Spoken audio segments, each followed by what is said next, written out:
year 2026-2027.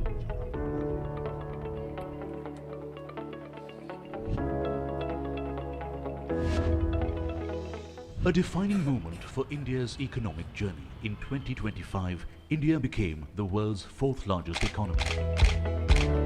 Now, the nation advances towards a $10 trillion economy.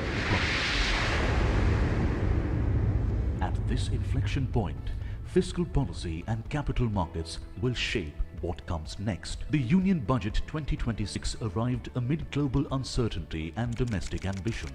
More than an announcement, it sets real market consequences in motion. ये budget वर्तमान के सपनों को साकार करता है।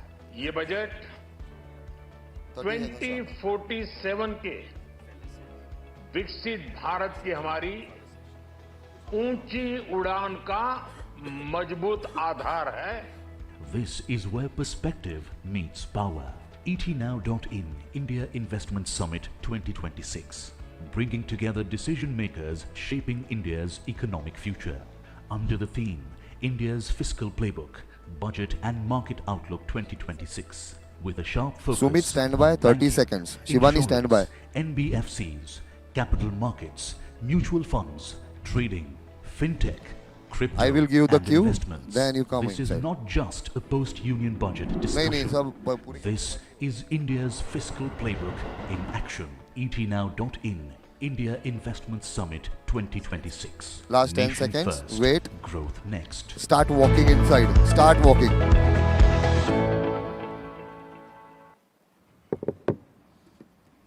Good evening, ladies and gentlemen, and a very warm welcome to etnow.in India Investment Summit 2026, presented by SBI, co-powered by Adani Ambuja Cement and HDFC Life, associate partner Latin Manharlal, crypto partner CoinDCX, housing finance partner LIC HFL, timekeeping partner Just in Time, healthcare partner Zota Healthcare Limited. Absolutely, Sumit. We meet at a time when the global economy is navigating uncertainty, volatile markets, shifting supply chains, and evolving geopolitical equations. And yet, amid this turbulence, India's story stands out. Its clarity of direction and confidence of purpose. The Union Budget 2026-27, in fact, Sumit, reflects all of this. Exactly this that we are talking about. It focuses on fortifying the Indian economy against global volatility through strategic investments in technology, healthcare, infrastructure, and grassroots entrepreneurship. The emphasis is not just on growth, but on resilient growth that is inclusive, sustainable, and future ready. Sumit, after months of tariff threats, in fact, we've seen this Exactly. change. You know, it's been months of these tariff threats. Yes, no, what's happening, public deadlines, sustained pressure from the United States. But finally, India sealed a crucial trade deal, not by yielding early, but by waiting out the noise. Now, the message to Washington, D.C. was subtle yet unmistakable. India was negotiating, not pleading. It was a moment that underscored India's growing economic maturity and negotiating strength on the global stage. And you know, Shibani, the numbers, they back this up, because if you see the first 6 months of FY 25-26, FDI inflows stood at around $50.36 billion, signaling sustained momentum and rising investor confidence. And in fact, the global capital, it continues to view India as a long-term stable and scalable opportunity. Absolutely, Sumit. So with today's summit, we understand where India is headed, what opportunities lie ahead, and how businesses and investors align with this next phase of growth. So over the course of today's discussion, expect bold ideas, sharp insights, and honest conversations, because the India growth story is in fact no longer about potential alone. It's about performance, it's about partnership, it's about purpose. So please feel free to share your thoughts, your photos and suggestions on social media using these hashtags India Investment Summit and IIS 2026.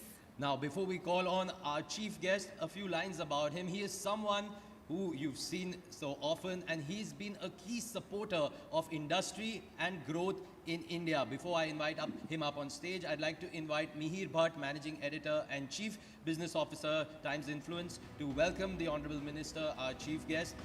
Mihir, can we have you on stage? And ladies and gentlemen, huge round of applause to welcome Shri Mangal Prabhat Lodha, Minister of Skill, Employment, Entrepreneurship and Innovation with the Government of Maharashtra. Mihir, if you could welcome sir with a token of our appreciation.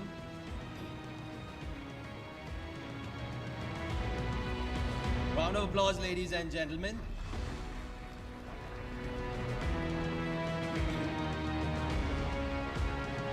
Thank you. Thank you for that, Mihir. Lodha sir, if we can request you to please take a seat. I'd like to invite up on stage Sajit Mangat, the Senior Executive Editor at ET Now and ET Now Swadesh, for a fireside chat with the Honorable Minister.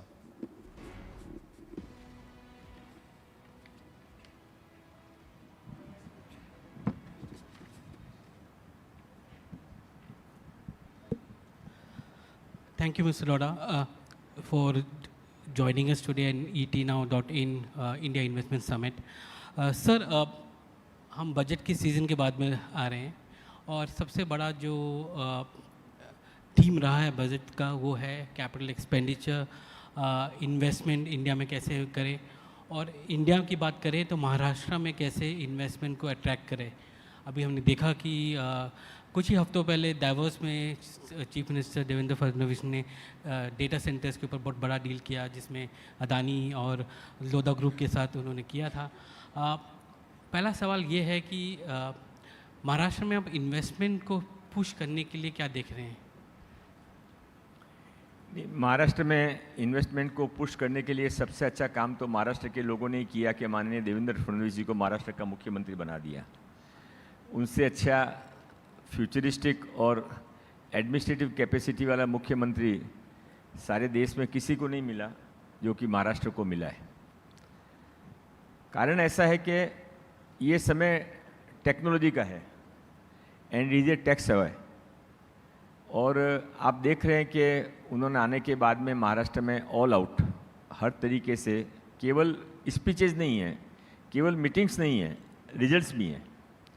और ये इनकी जो planning और working चल रही है उसका सही रिजल्ट जब आप अगले साल ये सबमिट कर रहे होंगे 2027 में, तब आपको ये समझना पड़ेगा कि देवेंद्र जी क्या हैं और किस तरीके से वो काम कर रहे हैं।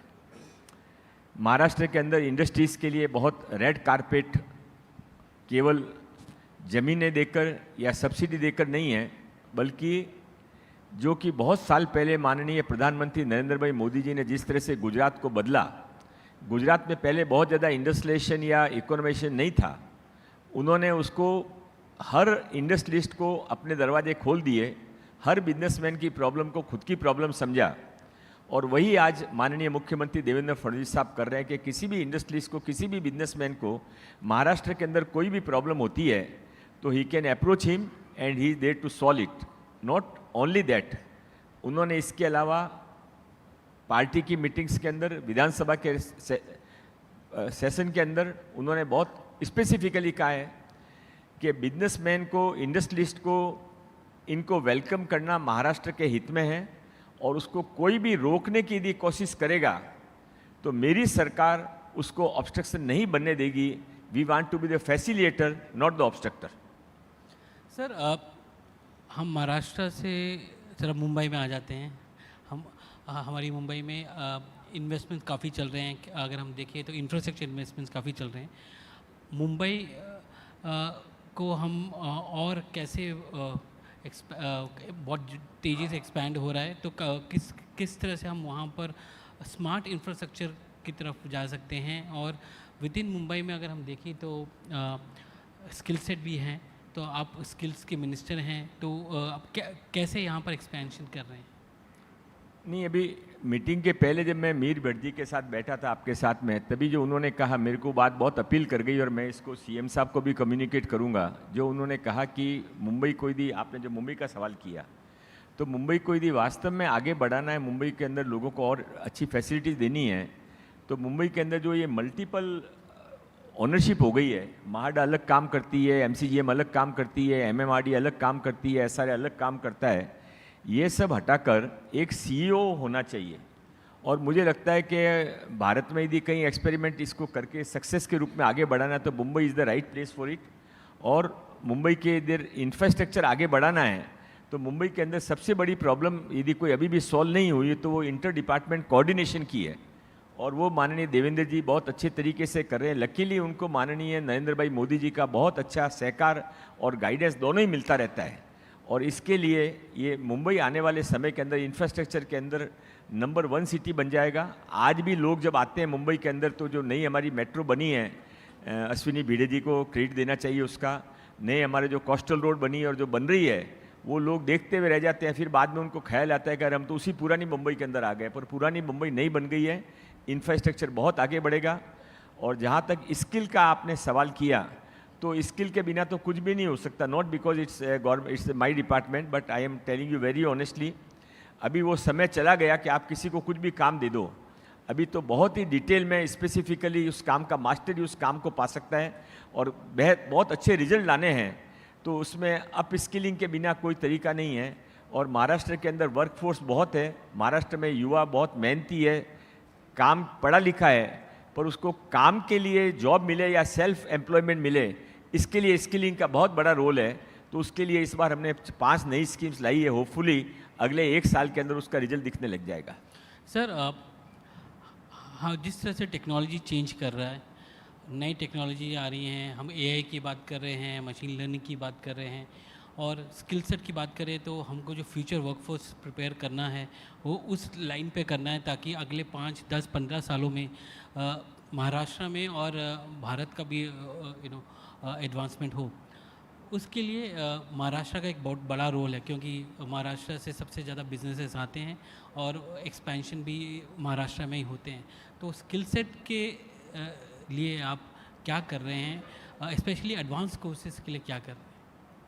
लास्ट में क्या कहा आपने? एडवांस कोर्सेज जो हैं। हाँ, तो मैं इसके बैकग्राउंड में 2 चीज़ें मेरे ऑब्जर्वेशन बताना चाहता हूँ। एक, कई लोगों को पता है माननीय प्रधानमंत्री नरेंद्र भाई मोदी जी ने जब 2014 के अंदर प्रधानमंत्री पद की शपथ ली थी तो आपकी तरह किसी पत्रकार ने उसको पूछा था कि अब आप प्रधानमंत्री तो बन गए, यदि आप प्रधानमंत्री नहीं बनते और आपको किसी मंत्री पद की शपथ लेनी पड़ती तो आप कौन सा डिपार्टमेंट लेना पसंद करते? उन्होंने 1 सेकंड में जवाब दिया था, स्किल डिपार्टमेंट। ये 2000 इससे department of his heart. Secondly, अभी 8 महीने पहले देश के इंडस्ट्री सेक्रेटरी सेंट्रल गवर्नमेंट के यहाँ पर आए थे महाराष्ट्र के अंदर।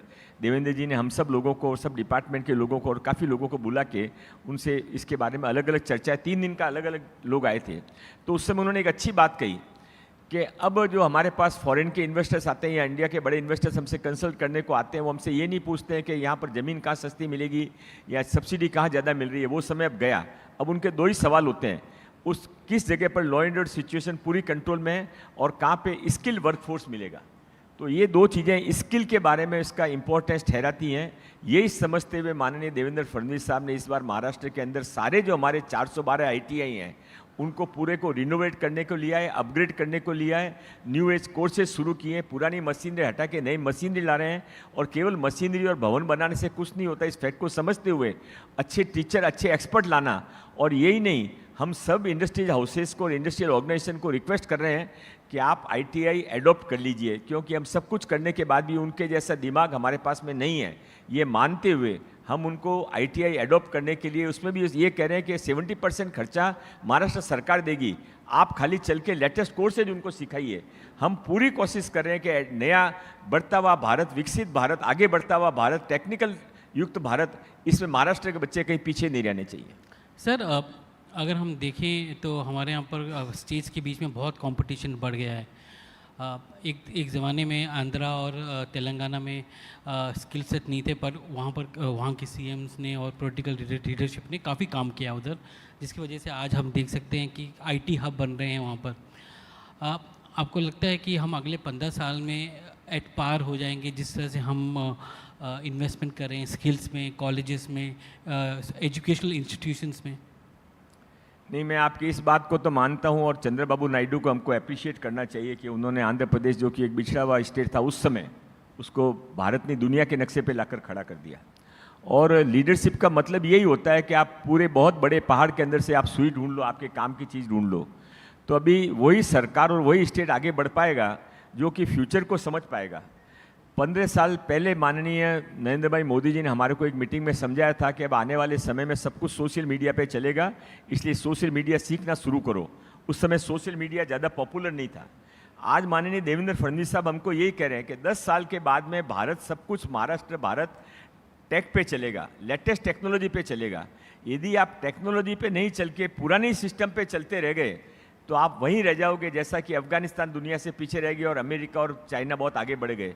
तो भारत को यदि आगे बढ़ना है, महाराष्ट्र को नंबर 1 स्टेट बनना है, मुंबई को आगे ले जाना है, मुंबई को हैदराबाद से भी ज़्यादा, बेंगलोर से भी ज़्यादा इन्वेस्टमेंट एट्रैक्टिव बनाना है, तो हमको अप स्किलिंग करके टेक सेवाए स्टूडेंट्स का बड़ा फोर्स तैयार करना पड़ेगा, और जो कि माननीय देवेंद्र फडणवीस के नेतृत्व में महाराष्ट्र सरकार ने काम शुरू किया है। हमने देखा कि सरकार भी पुश कर रही है कि इंडस्ट्री अप्रेंटिसशिप प्रोग्राम्स को अडॉप्ट करे।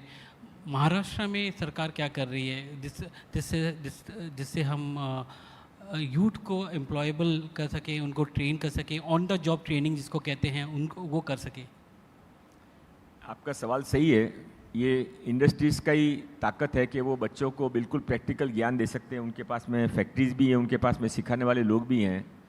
पर दुर्भाग्य ये है कि अभी भी सभी इंडस्ट्रीज वाले सरकार पे भरोसा नहीं करते हैं, सरकार से थोड़ा दूर दूर रह के काम करना चाहते हैं। ये हमारे मोदी साहब कहा करते हैं कि लास्ट 50-60 साल के अंदर जो हमने लोगों को रेस्पेक्ट नहीं दिया, जो हम कहते हैं वो करते नहीं हैं, और इसके लिए लोगों का फेथ हमने लूज़ कर दिया। तो अभी वो कहते यही है कि आप जो कहो वो करो, उतना ही कहो। इंडस्ट्रीज एसोसिएशन की हालत तो ये है कि वो सरकार के साथ काम करना, उनके साथ जुड़ना तो आपने जो बताया वो बहुत ज़रूरी है। फिर भी यदि सारे इंडस्ट्रियलिस्ट को या यहाँ बैठे हुए लोगों को भी ये लाइट बंद कर दी जाए और उनसे पूछा जाए कि आप सरकार से क्या चाहते हैं, महाराष्ट्र सरकार से या केंद्र सरकार से, तो 90% लोग यही जवाब देंगे कि हमको ये चाहिए कि हमारे लिए कुछ मत करो, हमको हमारे हाल पे छोड़ दो, हम अपना आप सब कुछ कर लेंगे। ये यदि लोगों को सपोर्ट यदि फ्री अपने इन सब के अंदर दिमाग भी है, सबके अंदर विलिंगनेस भी है और सबके अंदर बहुत बड़ी ताकत भी है, पर सरकारी सिस्टम हम करने को जाते हैं अच्छा और हो जाता है उल्टा। हम जो कुछ नए कानून बनाने को जाते हैं वो इनके लिए फैसिलिटेटर कम हो जाते हैं और अड़चने ज़्यादा पैदा कर लेते हैं। इसीलिए माननीय नरेंद्र भाई मोदी ने लास्ट 14 साल के अंदर 3000 से ज़्यादा पुराने कानून रद्द किए। माननीय देवेंद्र फडणवीस जी ने 2000 पुराने GR रद्द किए। पर ये इतना बड़ी कहानी है कि अभी और इसको 5 साल ठीक लगेगा इन सब को अपनी अपनी मर्जी से काम करने देने के लिए। जिस समय इनको ये समझ में आ जाएगा कि हमको हमारे अंदर कोई अड़चने पैदा नहीं करेगा, जरूरत पड़ेगी तो फैसिलिटेटर रहेगा, उस समय ये सारे इंडस्ट्रियलिस्ट और सारे बैंकर्स जो स्पीड से काम कर रहे हैं उससे 4 गुनी स्पीड से काम करेंगे। सर, आपने सही कहा कि इंडस्ट्री चाहती है कि हमको रेगुलेट ना किया जाए, हमको अपना पाथ खुद चुनने का वो मौका मिलना चाहिए। बट सरकार का काम है कि डायरेक्शन दिखाना, और प्राइम मिनिस्टर भी टेक सेवी हैं और उन्होंने भी बताया कि किस डायरेक्शन में विकसित भारत के लिए हमें क्या करना पड़ेगा। और देवेंद्र भाई जो हैं उन्होंने भी कहा कि महाराष्ट्र को किस लेवल किस डायरेक्शन में जाना है। अगर हम गवर्नमेंट पॉलिसीज़ को देखें, गवर्नमेंट पॉलिसीज़ क्या कर रही हैं आज की डेट में ताकि इंडस्ट्रीज़ को एक डायरेक्शन मिल जाए पर इंटरफेरेंस ना मिले? नहीं, सरकार को ये समझना पड़ेगा कि बहुत पुरानी एक छोटा सा कहावत है भारत के अंदर फेमस थी कि जिसका राजा व्यापारी उसका प्रजा भिखारी। तो हमको सरकार को कुछ भी व्यापार करने का या व्यापार के अंदर हम सबसे अच्छा सोचते हैं ये बात करने का अधिकार ही नहीं है। ये सब हमसे ज़्यादा इंटेलिजेंट है और अपने अपने फील्ड के अंदर एक्सपर्ट हैं। तो पहला काम तो सरकार को ये करना चाहिए कि जितना हमने इंडस्ट्रीज एसोसिएशन और इंडस्ट्रीज डेलीगेशंस हैं वो जो कुछ भी सजेशन देते हैं, जो कुछ भी बात करते हैं, उसको सीरियसली इम्प्लीमेंट करने के लिए हमारा मन बनाना चाहिए। नहीं तो हम लोग जो सरकार में बैठे हैं, मंत्री बने हुए हैं, हमको तो ये लगता है कि हमसे ज़्यादा तो कोई समझता ही नहीं है। ये कुछ भी बात लेके आएंगे पर हमको लगता है कि हमारा ज्ञान तो इनसे बहुत ज़्यादा बड़ा है। तो सबसे पहले तो हमको धरती पे आना पड़ेगा कि हमको समझना पड़ेगा कि everyone is a expert and the leader in their own field. और सेकंड बात ये है कि सरकार को यदि आने वाले समय के अंदर लोगों के फ्रेंडली पॉलिसी, जहाँ तक आपने कहा लाने की बात है, तो फ्रेंडली पॉलिसी लाने के लिए सरकार को वास्तव के अंदर इनके हाथ में अधिकार देने पड़ेंगे। आप यदि इंडस्ट्रीज़ के टॉप लोगों को, बिजनेस के टॉप लोगों को, टॉप बैंकर्स को केवल कंसल्टेशन के लिए बुला बुला के छोड़ दोगे और निर्णय तो लास्ट में आपको जो करना है वही करोगे, तो स्थिति ऐसे ही चलती रहेगी। अब ये समय आ गया है कि हमको ये रियलाइज़ कर देना चाहिए कि ये जो कहते हैं, ये जो बता रहे हैं, ये हमसे ज़्यादा थॉट ओवर है, हमसे ज़्यादा इनको एक्सपीरियंस है, और इसलिए सरकार को केवल डिस्कशन की बातों को टेबल पर न रखते हुए इसको कानून के अंदर लिखना शुरू कर देना चाहिए, तो हम सब लोग मिलकर अच्छा काम कर पाएंगे। सर, हम थोड़ी देर पहले बात कर रहे थे कि हमारे आज के यूथ क्या जॉब करना पसंद करेंगे या एंटरप्रेन्योर बनना पसंद करेंगे। आपको क्या लगता है कि आज का यूथ क्या करना चाहता है? वो जॉब करना चाहता है या एंटरप्रेन्योर बनना चाहता है? आज के यूथ को तो दो ही सामने नज़र आते हैं, या तो अंबानी बनना है, नहीं तो अदानी बनना है। इसके अलावा लोगों को और कुछ भी नहीं बनना है। बीच का कोई उनको सेकंड स्टेज समझ में ही नहीं आती है। और हकीकत ये है कि ये सब करने के लिए उन लोगों ने जितनी मेहनत की, मैं जितना समझता हूँ, आज भी ये दोनों जो हमारे भारत के बिजनेस टाइकून्स हैं, जिनके कारण भारत इंडस्ट्री सेक्टर में पहचाना जाता है, वो शायद यहाँ बैठे हुए जितने लोग हैं, इंक्लूडिंग मैं भी उसमें शामिल हूँ, हमसे बहुत ज़्यादा खुद मेहनत करते हैं। और इसलिए बिना मेहनत के कुछ होता नहीं है। आज का जो यूथ है वो जब तक इस फैक्ट को नहीं समझ आएगा कि वो जो ऊपर पहुंचा है वो तो ठीक है, पर ऊपर पहुंचने के लिए उसको बहुत बड़ा पहाड़ चढ़ के, नुकीली पहाड़ियाँ क्रॉस करके वहाँ जाना पड़ा। एक और दो, पहाड़ का जो टॉप होता है वो बहुत छोटा होता है, और इसलिए वहाँ पे टिके रहना तो और भी मुश्किल होता है, क्योंकि सारी दुनिया में और भारत में तो खास करके बहुत सारे लोग लगे रहते हैं कि उसको नीचे कैसे गिराएं ताकि मैं ऊपर पहुँच सकूँ। तो ऐसी परिस्थिति के अंदर में यूथ जो भी आगे बढ़ना चाहता है, उसको यदि जॉब तो भी बहुत कम मिलने वाले हैं, जॉब सरकार में भी कम है, टेक्निकल के बाद में प्राइवेट में भी कम है। इसके लिए सेल्फ एम्प्लॉयमेंट या जो बड़ी इंडस्ट्रीज है उसका पार्ट बन के रहना, ये आज के डेट में सबसे अच्छा है। और धीमे धीमे आज के लोगों को ये समझ में आ रहा है, और लॉन्ग रन में वही हमारे लिए सक्सेस होगा। लोरा जी, आप जैसे जितना रियल एस्टेट को जानते हैं और कोई जानता नहीं है, और रियल एस्टेट आज के ज़माने में बहुत ही वाइब्रेंट सेक्टर हो गया है ना। लेबर एम्प्लॉयमेंट भी देता है, इंफ्रास्ट्रक्चर भी बनाता है, और जीडीपी को भी कंट्रीब्यूट करता है। मैं पूछना चाहूँगा कि मुंबई का रियल एस्टेट मार्केट आज के डेट में आपको कैसे लगता है? क्या ओवरहीटेड दिखता है या अभी भी वाइब्रेंट है? नहीं, वैसे रियल एस्टेट में मैं भी हूँ नहीं, मेरा सन अभिषेक बिजनेस संभालता है। फिर भी आपने पूछा है तो मैं, चूँकि मेरी फैमिली में, इसलिए थोड़ा बहुत मुझे भी जानकारी रहती है।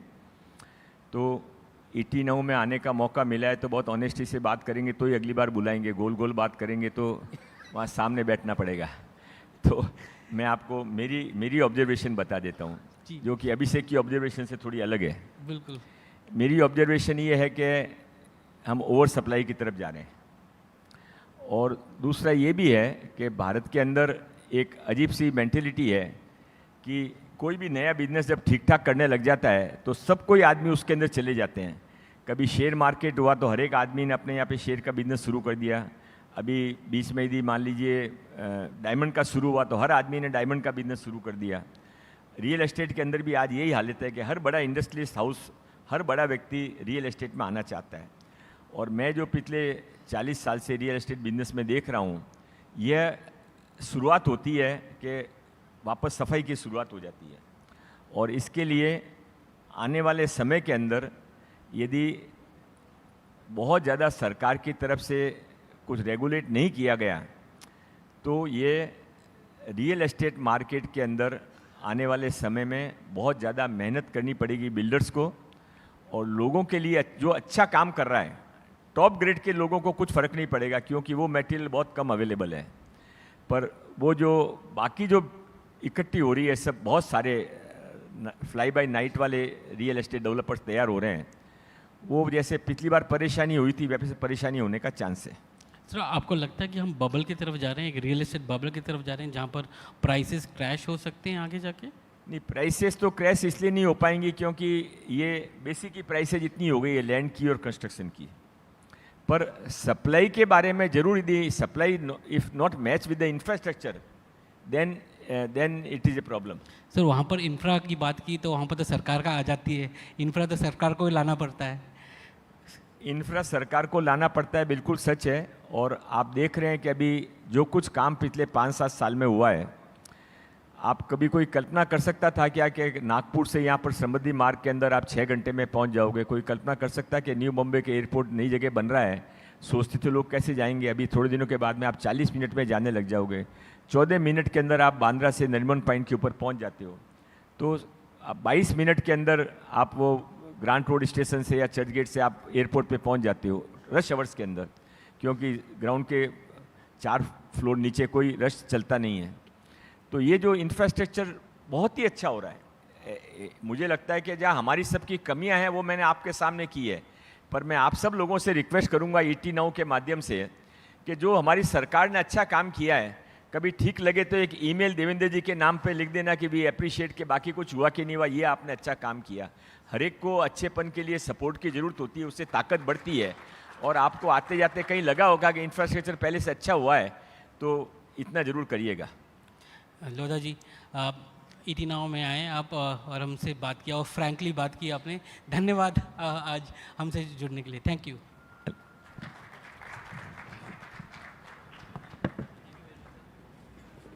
Thank you so much, Shri Mangal Prabhat Lodha, for that insightful information. 3-4 चीज़ें आपने जो कही वो हमारे काफ़ी ध्यान में रहेंगी। सबसे पहली चीज़ तो मुंबई रीजन के लिए एक सीईओ होना चाहिए। उसके बाद जो आपने कहा कि युवाओं को ऊंचाई पर जो लोग हैं वो दिखते हैं, लेकिन उसके लिए जो पहाड़ चढ़ना पड़ता है वो नहीं दिखता। तो ऐसी कई सारी अच्छी चीज़ें जो आपने कही है वो काफ़ी ज़रूरी है, और टेक का इस्तेमाल for your progress, for the progress of the state of Maharashtra going forward as well. So moving on, Sumit, the Union Budget 2026 gives a boost to India's growth agenda based on sustained reforms, infrastructure development and ease of doing business, financial prudence and next generation technology trust. Absolutely, Shibani. And to help us gain a deeper and more coherent understanding of India's strategy in this post-budget environment, I'd like to invite up on stage Mr. S. Naren. He's Executive Director and Chief Investment Officer at ICICI Prudential AMC. And I'd also like to invite up on stage Aisha Faridi, Executive Editor at ET Now and ET Now Swadesh for the fireside chat.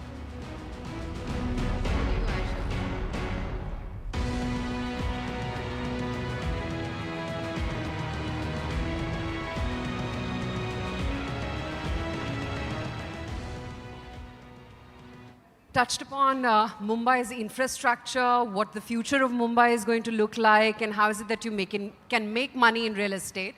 When we talk about money, when you talk about India's growth, how can you not touch upon what the stock markets are up to? And for that, no better than S. Naren himself joining in to talk about that. And Naren, when I just look back at how this week has been from Sunday onwards, I just remember Lenin's quote, right? That there are decades when nothing happens and there are weeks when decades happen. From Sunday to now, so much has happened. When you look back at the week, Naren, what's the first thought? Volatility. And every day we have to think what's going to happen to the market the next day, and that too we are managing public money. So it's been a real roller coaster ride actually. But not big in the sense that we have seen even bigger roller coaster rides in the past. And at this point of time, you know that the macro is good. So we know what is the downside. So from that point of view, it's different from some earlier periods of time. Right. But Naren, you know, you described 2025 as the year of hibernation. Is 2026, forget what happened in last week, is 2026 finally the year when we will come out of hibernation? Yeah, actually, the government is trying. What happened is that, the proper trade agreement, I think, when signed and the duties come down to 18% with US, and we sign all that, then we have a situation where the government has tried to push investment into data centers. So whenever we met anyone, they keep talking about AI, and AI, artificial intelligence, India is not part of the artificial intelligence story. So I think the government tried this time to actually give incentives to start data centers. So if you look at, historically, if you look at it, even in India didn't do anything in semiconductors, didn't do anything in making computers, but still we were part of the IT services boom. So what the government is thinking is, yes, we are not part of the artificial intelligence, NVIDIA kind of stories, but still we can be part of the AI services boom.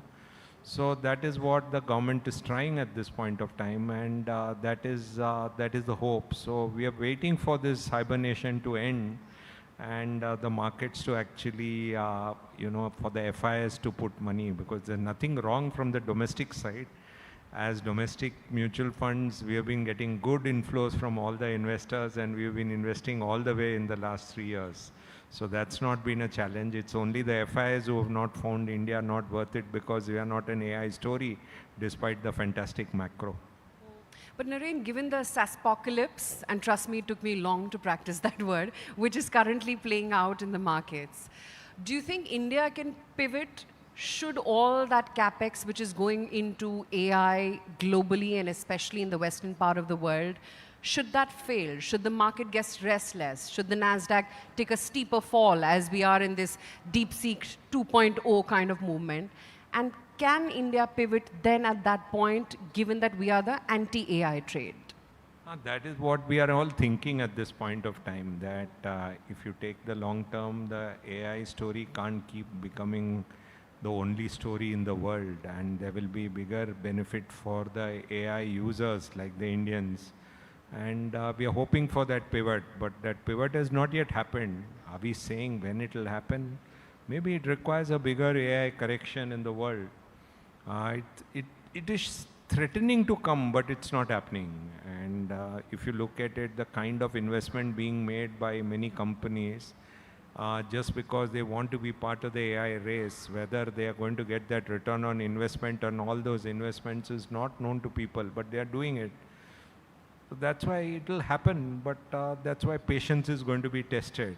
Luckily, our macro is good, our normal economy is doing okay, so I think we will still have a situation where we can get moderate returns, but to get big returns, we need a slightly different environment. Which is what? No, we need to have a situation where India is seen as a beneficiary of all that has happened in the world on AI. And the rest of the world could be deemed a loser. Today, if you look at an emerging market fund, they're very happy investing in Taiwan and Korea, which make memory chips and semiconductors, and they don't want to invest in India. They don't want to invest in IT services industry. This week, many of the software companies actually fell sharply in US. So that trend has to change, and people have to feel that it's not the semiconductor and memory chip companies which are going to make money. It is going to be the services companies which are going to make money. If that transition happens, I think clearly we will be seen as the winner. I want to just draw back to last Sunday, the budget Sunday, and what equity markets did fortunately got undone by the India-US trade deal getting sealed. But that immediate knee-jerk reaction after the STT hike, would you say now in retrospect that was unwarranted? See, the fact is that there are a lot of traders in the market. What the government has done, forget only equity market. If you look at it, even in gaming, they did take a decision that people should not focus. They increased taxes on gaming, made it, and did something like that. You know, having been part of equity market, and I was a stockbroker between 94 and 2004, I had not seen individuals make money in derivative markets. So I mean, obviously it's a zero-sum game, so someone else made money. So I think the step done by increasing STT was a welcome step. But we all knew that it's not a step which is going to give returns immediately. It is going to benefit the investors in the long run and not in the next few days. So that's why the knee-jerk reaction was likely, but finally at the end of the day, the government is trying its bit to make the cash market bigger and the derivative market smaller. I hope they succeed because it's necessary, because it is the cash market which actually finally helps the creation of investment opportunities, new companies coming, not the derivative market. So the derivative market becoming bigger and bigger is not going to help the economy. So I think it was a welcome long-term step. Always, how the market reacts is on one day is not very important, and that is how we look at it.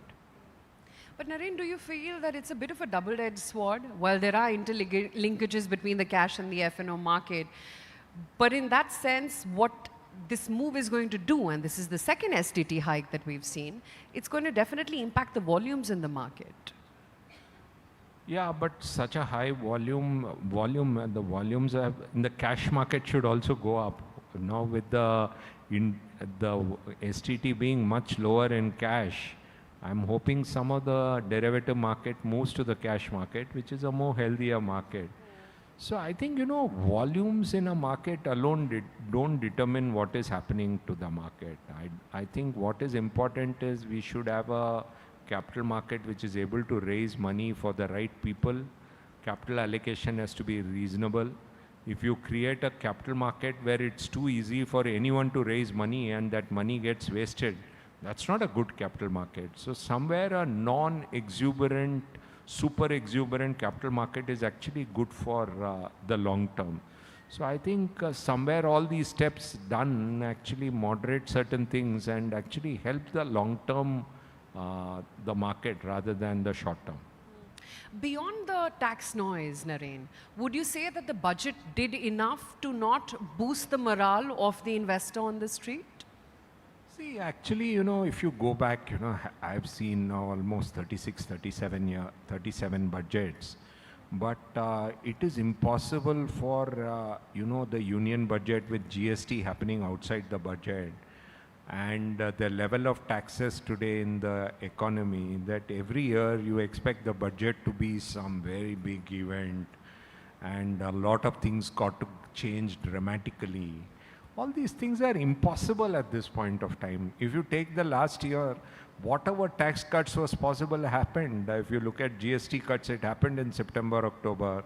Income tax cuts on the scale that happened last year, if you think it can happen every year, it's impossible. So I would say that I think we still think that we are in the 90s and every year the budget should do massive changes.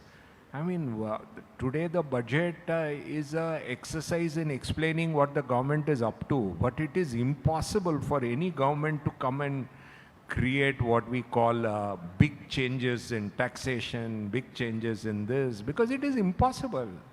We have a much more stable taxation regime. So if you want to go back to 90s, I think it is impossible. It would be a disaster if we went back to 90s. In 90s, in every budget, we had 10% drop in customs duties. So, imagine everyone would wait for that budget and it would be an event. I don't think we are in that phase. How to de-dramatize the budget for the investors, I do not know how to do it because everyone wants a budget to be dramatic. It can't be dramatic. That's why the part A is actually a statement of what the government has done over the year, because there is nothing, you can't dramatize part B because the part B cannot have too many changes. And that is a reality at this point of time. And to give it to the government, there was so much which was done all through the year, the previous year, that is outside of the budget. But having said that, what was your budget scorecard? Yeah, we don't have something called a scorecard. See, we believe in, we look at current account deficit, we look at fiscal deficit, we look at inflation, we look at growth. So if we look at these indicators, we have a situation where things have been stable for years. If you leave aside the COVID year, I would say that all these indicators have been stable, and therefore I would say that the budget, forget the budget scorecard, the economy scorecard has been decent. If you look at the last 10 years, the improvement in income tax computerization which has happened has ensured that almost everyone who actually has a fixed deposit has to pay tax. Anyone who trades in the market has to pay tax. So all those things has resulted in a good increase in income tax. So I would say more than the budget scorecard, I think some of the processes that have improved in tax collection has been good. And the entire macro has been reasonable. Of course, I would say state government fiscal deficit is a source of worry. I think if it went back to what it was, about 1% lower like it used to be 5-6 years back, that would be beneficial. But that is more at the state government level than at the central government level. At the central government level, we are at possibly at one of our lowest fiscal deficit ever at this point of time. Narayan, I recall that you had warned people about the silver horror show which is now playing out. I mean, a 37% correction in a single day and even more than that till date. What would you like to say investors who are now catching on to the silver and gold rally? There is that massive FOMO feeling still out there. Actually, we did some work on silver. We found out silver is a small cap stock where you don't have earnings and you don't have dividend yield. But it is a stock which is traded across the world, so it can be manipulated by anyone in the world. It was manipulated 30-40 years back by someone called Hunt Brothers, if you can go and look at it. So frankly, it's a commodity where if people want to have speculative fun, they should do it, because it's a product where you can have movements which are, and it has now caught the flavor of everyone all over the world, not just India. China, it seems, is much more, and everywhere in the world. So you have a product which is like a small cap stock. Is there a price to earnings in silver? Answer is no. Is there a price to book in silver? The answer is no. Is there a dividend yield in silver? Answer is no. Is there a discounted cash flow possible? No. But I think silver can go up substantially. It can go down substantially. Can anyone genuinely make a case how it will move in the next 1 month? Answer is no. So what we see, we are basically custodians of public money. So a few years back, we did give a buy call on silver. At that time, we had a framework called Nifty to gold, Nifty to silver, S&P to gold, S&P to silver, and gold to silver. On all those ratios, it had become extreme. So on that extreme view, we had given a call that invest in silver. But today, it is absolutely complicated. So if someone is trading silver in a big way, that person is basically a trader. He's not an investor. Can anyone know what will happen to silver tomorrow or day after? The answer, I can challenge, no one knows. Can anyone, because it's a globally traded, speculative commodity with such low amount of money which is available, with such low stock, that anything can happen to it at any point of time. So our job as custodians of public money is to highlight the risk. Do we know what will happen to silver? I really think we don't know.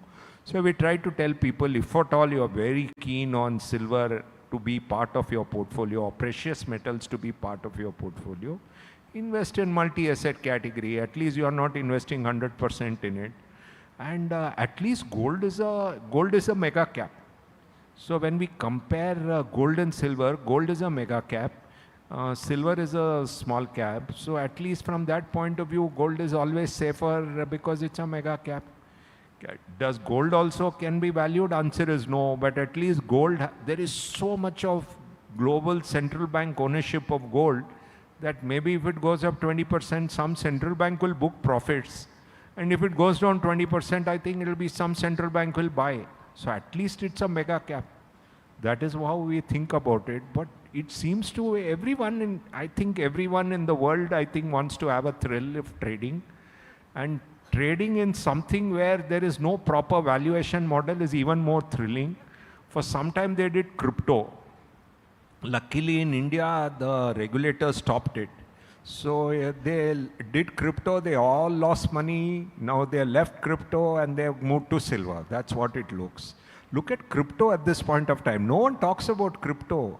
Luckily in India, we don't have too many people trading crypto, but just see what has happened to crypto as we speak today. Again, can anyone predict crypto? Answer is no, because it is another product which is very difficult to predict. Absolutely. So I'm wondering, you described silver as a small cap, gold as a mega cap. How would you describe India equity markets as a whole? India equity market has got fundamentals. It may not be a cheap market, but it has fundamentals. There is something called price to earnings. India is the services capital of the world. It has created a lot of good companies. So you are trying to compare a product where you can't understand price to earnings and price to book with a market which has generated cash flows. It has generated dividend yields for a lot of investors.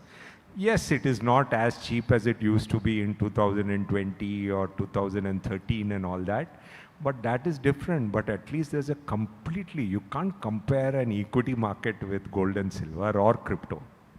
I was just trying to tell you how the retail participant out there is thinking nowadays.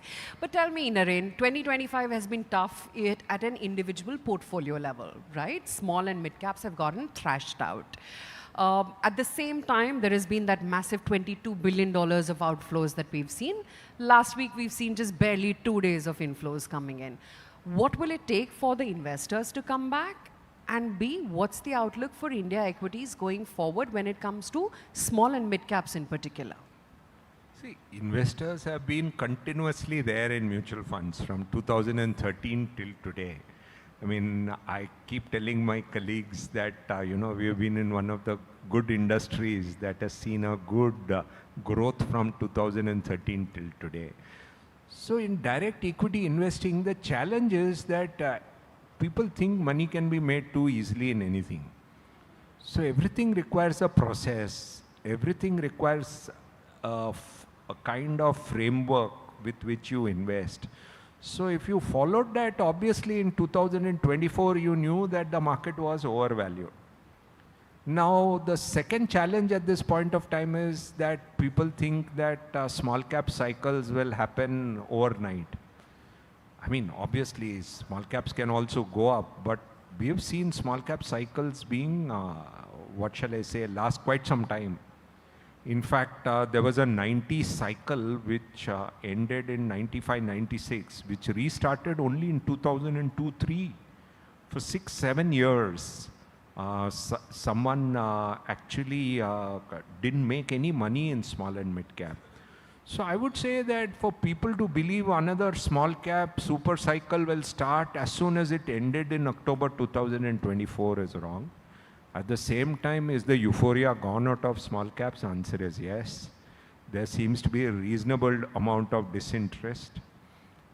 As investors, your public money, we always look behaviorally. So are we seeing a situation where behaviorally we are at bottom in small and mid cap? Answer is no. So we are somewhere in the middle. It's not like silver, it's somewhere in the middle. There comes the comparison. So if I were to ask you, Naren, looking far out the year ahead, what should a portfolio strategy be? And I know one size doesn't fit all. Everyone has a very different compulsion and reason and purpose for investing. But should one have an asset allocation strategy? Should one be as diversified as it played out in 2025? Should you have concentration of different sectors that you should be investing in? Or should you go by market cap categorization? We have never seen a situation like today. Residential real estate, if you look at Burli, Gurgaon, all these places look so costly. If you look at precious metals, we have spoken enough. If you look at equity market, it's not cheap. If you look at debt market, I think 1 year the yields are closer to the low rather than closer to the high. We have never seen a situation like today where every asset class is not cheap. At the same time, barring precious metals, I won't say anything is in euphoria. So I would say that you can definitely, you'll have to practice asset allocation. And then at some point of time, what happens is that there'll be some asset class which will go through some period of problems and gets dislocated. then at that point of time, you get an opportunity to increase your asset allocation in that area. Will you do it at that time? That is a challenge. But that is the whole goal of, see, you can't, everyone wants, you know, good news and markets to be cheap. In 2007, markets were very, very good, but markets were very costly. In 2008, post-Lehman, everything was cheap. The news was very bad. Go to 2020, everything was looking bad. Markets were cheap.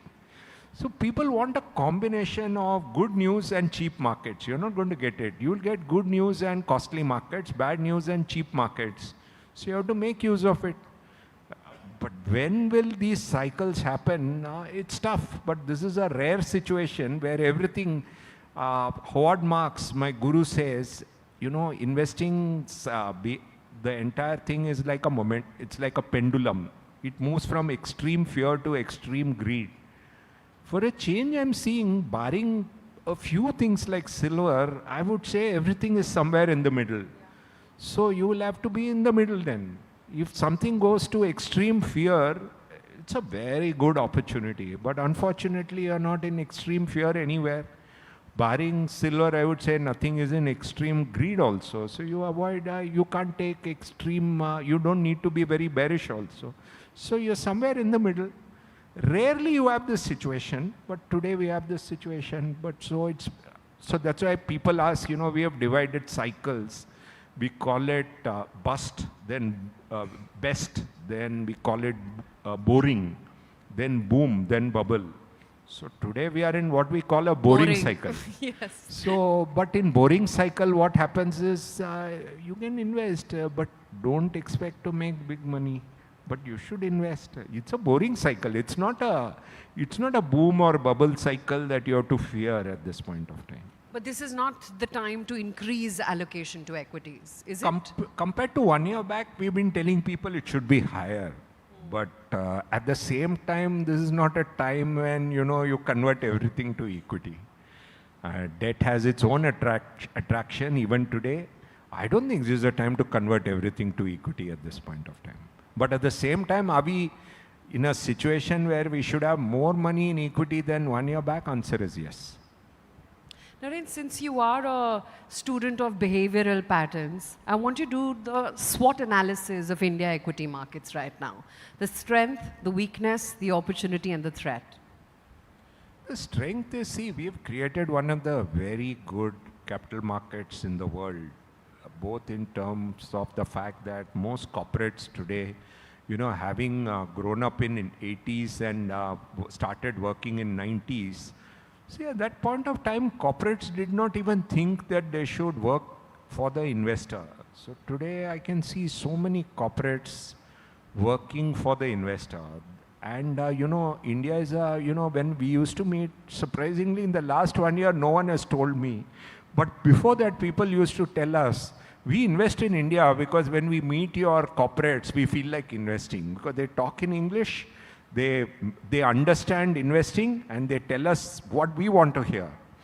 I don't know why in the last 1 year, they seem to have forgotten that, the foreign investor. But I would say that's the strength. The weakness in recent times has been that valuations never become very cheap. It's a bit boring after 2020. 2020, 21 was the last time when markets were really cheap. After that, you know, as an investor, you know, you want cheap markets to actually make big money. It's missing. Opportunity, I think clearly how India is the best demographics in the world. How we are going to make use of the demographics to grow much faster than all the other countries in the next decade is the biggest opportunity. It is the biggest challenge. It is the biggest threat as well. Because how artificial intelligence shapes up and then becomes a threat to this whole opportunity of our good demographics, something which we don't know. So people ask us, what will happen? Actually, the truth is we don't know.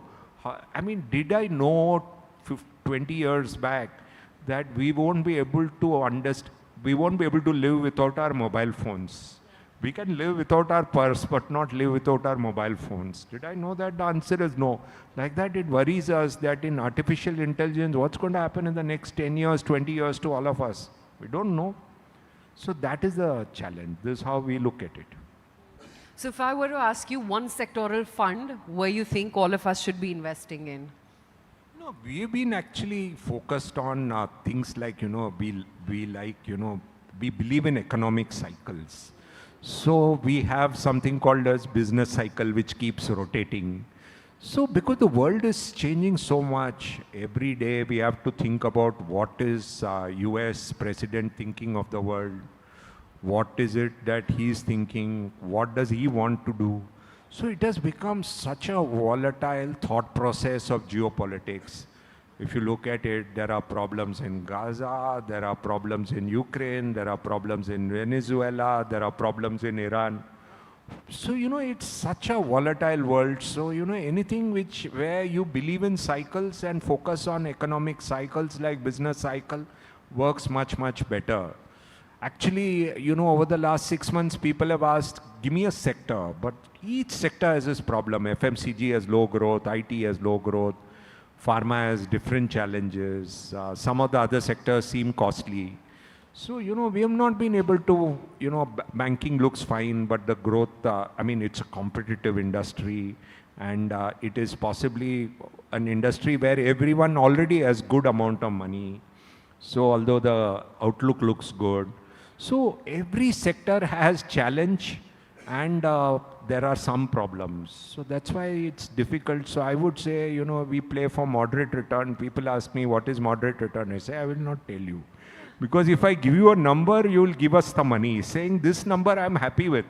So don't give a number. If somebody asks me, what was the moderate return which you finally expected, I'll tell you later, not today. So a multi-asset fund or just the index ETF? Yeah, definitely asset allocation is the way to go. We are not believers in ETFs much more. We definitely believe in asset allocation over ETFs. ETFs is good. If you have markets dirt cheap, you want to invest, I think that's a very good time to invest in ETFs. With markets being where it is today, it is asset allocation all the way. Okay, Naren, thank you so much for your time today. Lot of insight on various assets, on how Indian investors should be approaching the market right now. Thank you. Thank you for that, Aisha. Thank you, Mr. Naren. Maybe request you to stay on, and Aisha, maybe request you to please present Sir with a token of our appreciation. Ladies and gentlemen, can we have a round of loud applause? Absolutely, that was S. Naren dropping truth bombs for us over the session over the last 20 to 30 minutes, including bits on silver, Gold, crypto as well. We'll speak about crypto, but in this budget week, in fact, he made a comment that if you want a dramatic budget, you should go back to the 90s. But coming to crypto, isn't that your next session, Sumit? Exactly. He's giving me great food for thought for me and my next speaker.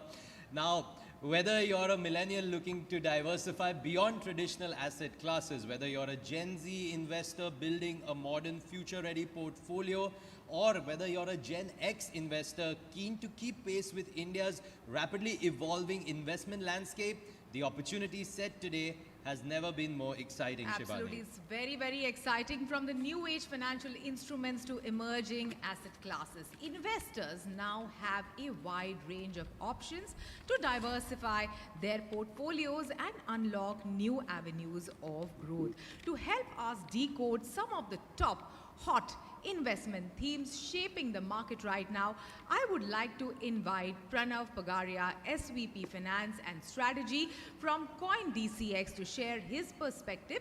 And then I would also request, of course, Sumit is right there, my co-anchor Sumit, to moderate this fireside chat. Take it over, Sumit.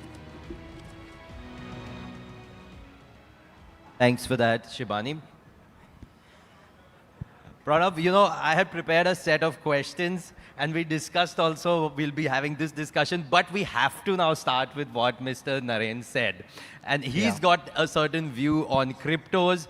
I just want to get your view on cryptos, because he spoke about how, yes, cryptos are also volatile. Just get us your view from your side of the fence. Yeah. So, volatility is what, people are generally wary of when they talk about crypto. Thanks to gold and silver, we don't have to explain it anymore. It's the same market. So price action, will keep defining how short-term dynamics are, but ultimately it's all about fundamentals. What we say in CoinDCX, the biggest risk that we see is, not volatility. It's actually emotion, and emotion leads to typically one of the most extreme outcomes. You buy at the extreme fear, and you sell. You buy at the extreme greed, and you sell at the extreme fear. Now, that's what happens when people, make decisions based on emotions and try to time the market. Crypto market, similar to equity market, and pretty much different from, say, a commodity, which Mr. Nareen mentioned that commodities doesn't have any yield, no project, no income, etc. So no mechanism of identifying how to attribute value. It's not similar to a commodity. It's pretty much similar to an equity. And there is a lack of education, understanding in the Indian market on how to value crypto. That pretty much results in people feeling that it's an asset which it's just based on price action and no internal intrinsic fundamentals. So, important point you spoke about, and of course, the oracle of Omaha, Mr. Warren Buffett, has also spoken about, be fearful when others are greedy, be greedy when others are fearful. So yes, in that sense, there is commonality there. I know CoinDCX is doing a lot of these educational videos and other educational initiatives. Tell me a little bit about that, because exactly what you spoke about, it's important to keep the emotion out of the investing. Very easy to say, very tough to do, because Absolutely. I mean, if there is always a lot of emotion with money. But what are some steps that you are seeing to guide Indian investors on how to invest in crypto? Yeah. So maybe I can talk about two things. One is the fundamentals of crypto, and second is how to keep a risk-first approach as against a return-first approach, right? People generally come to newer asset classes, digital age asset classes, with a short-term outlook, of making life-changing gains, which is not the way you look at these markets. Now, historically, obviously, if you look at Bitcoin, it has given returns, which is an IRR of north of 60% as compared to traditional equities and so on, where you get 13 to 15%. So it's certainly lucrative, and people would want to invest. But the fundamentals are the most critical thing to look at, right? Bitcoin is a digital gold, so I wouldn't say that it has a lot of fundamental backing. It goes on demand supply, but all the other assets, including Ethereum, right? There is a fundamental behind it. There is a chain known as Ethereum chain.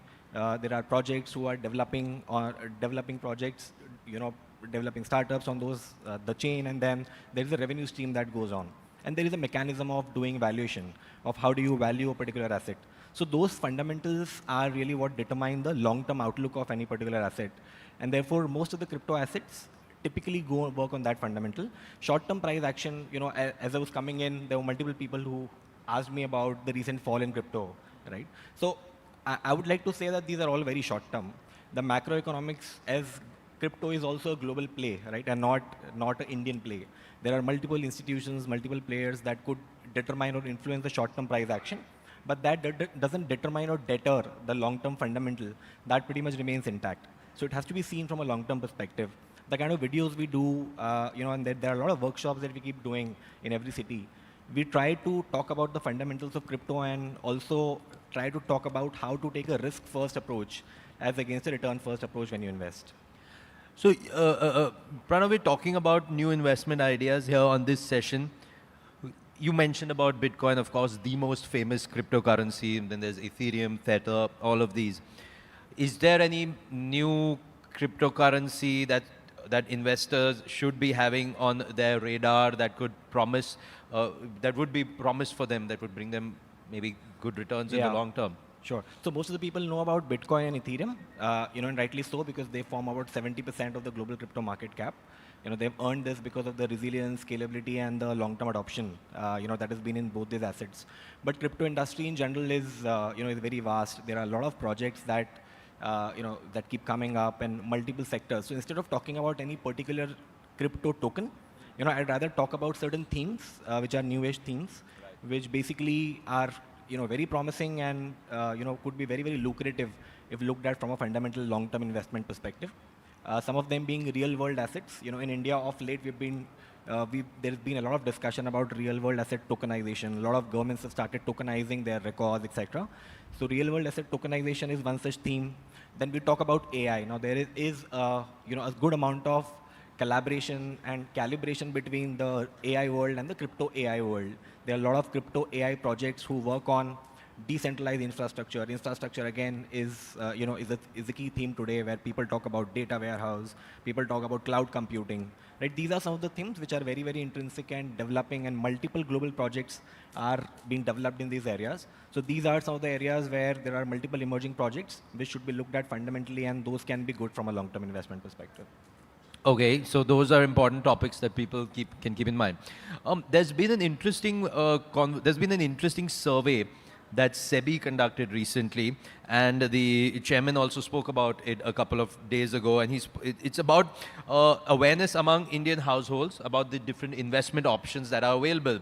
Now, of course, fixed deposits and recurring deposits at the top, with 98% of the survey takers aware about it. Mutual funds were at 53%, equities, stock shares at 49%. Cryptos was at 15%. While FNOs at 13%, corporate bonds at 10%.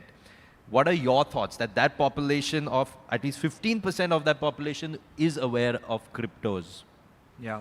So, the initial take would be 15% for crypto awareness is more than some of the traditional assets. It shocks me in some sense, because these assets have been here for ages. When you talk about bonds, that brings us to a very important fact, that if the product is not embedded in the banking system, like your fixed deposits and so on, even derivatives, it is not so embedded. It is something which is different, and therefore a bit of complex or a out of the banking system concept. There is a need for financial literacy, so that people understand what these products are and they are able to take benefit of it. As Mr. Narendra also mentioned, that a portfolio should be well diversified. So there are various new avenues that are coming in the market, and therefore it is important that at scale we talk about financial literacy. At CoinDCX, our prime motto is to ensure that we give financial literacy to people about crypto, so that they start looking at it as a new asset class which they can easily add to their existing portfolio. So yeah, I would say that crypto, the kind of awareness it is, it's a positive shock to me. I would say there is a organic curiosity in the Indian market. Maybe I would want to talk about a survey. Chain Analysis is a global organization which does a crypto-related survey on an annual basis, and year on year, India has been rated topmost adopter of crypto. So therefore, the awareness about crypto in the Indian market is significant, and therefore it is one of the very lucrative markets for various other crypto players who would want to set up their base in India and explore and optimize on this opportunity. So therefore, it is important that, and obviously it's a responsibility for us as CoinDCX being the market leader to promote financial literacy, so that a systematic and a responsible investing is being done by people, so that people are able to take the benefit of the returns here. So are you saying that we could maybe look and see more players coming in, more competition for you for CoinDCX? So we would say, see, equity market, as you said, there is a 50% awareness, and still there are new players coming in. The market is very small, very nascent at this stage. New players are always welcome. As many players as you'll have in India, the market will expand, because everyone will try their best to promote financial literacy awareness and try to make the market broader. So we are of the view that as many players come, it will just expand the ecosystem. It will always be better for the customer, the consumer. Yeah. What would you, if you're looking at your vision, kind of CoinDCX's vision also, like this survey, 15%, what do you think needs to be done both from a government or regulator point of view and industry point of view to make cryptos more and more a part of the Indian households' asset allocation? What more needs to be done? Yeah, no, that's a very important question. I would say that there are three things that are to be done at a macro level. One is bringing in more clarity. Second is bringing in more confidence, and third is suitability. I'll talk about all three of them. Clarity is very critical. Now, I still see a lot of people in India talking about crypto as crypto is not legal. that's lack of clarity, right? Crypto is legal, CoinDCX being, one of the biggest exchange in India, still people feel that crypto is not legal. So therefore, lack of clarity. From the government side, the expectation is to come up with regulations. We've seen regulations in multiple jurisdictions, including the US, UK, our neighbors, Middle East countries, Dubai, Bahrain, and so on. There are regulators, there are regulations, there are multiple companies who have licenses, and they are operating multiple institutions working with them. So from government perspective, it is very important to come up with regulations so that people understand that crypto is legal. While we are doing our bit, but if regulations are around, it'll make sure that people understand that it is legal, and there is a wider participation from the institutional network also, the likes of mutual funds, insurance companies, etc. There will be a broader acceptance, which will improve the market dynamics for crypto. That is one. Second is confidence. Confidence has to be built by the industry. So we need to be very transparent. We need to be very high from a governance perspective, and we need to give that assurance to the investors that their money is safe. And if they invest with us, we are not a fly-by-night player, and we are here to stay with them for the long term for their benefit. And that is what we keep doing, and we'll keep accelerating our pace of doing it over the years. So we'll bring that confidence as industry. And third, most important, is suitability. Now, suitability is more from an individual investor perspective, and it essentially means portfolio economics, right? Anything that I would want to invest in should make sense from a portfolio economics perspective to me. What portfolio economics essentially means is that if I'm investing in a particular asset, the kind of returns I'm making, whether I'm able to take that money to my pocket or not. Crypto, unfortunately, there have been recognition from income tax, but it's been a punitive recognition, right? So a flat 30% tax, no set-off of losses, you don't get carry forward. So therefore, it doesn't fit, the tax framework doesn't fit the portfolio economics of an individual. So people are wary of investing because they do not get the returns directly coming in their pocket. In contrast, if you see the US, the International Revenue Services, IRS there, has come up with very clear regulations, which is at parity with equity. Similar with UK, where HMRC has regulations which are again at parity with equity. So therefore, portfolio economics, if you're investing for long term, you should not be taxed as much.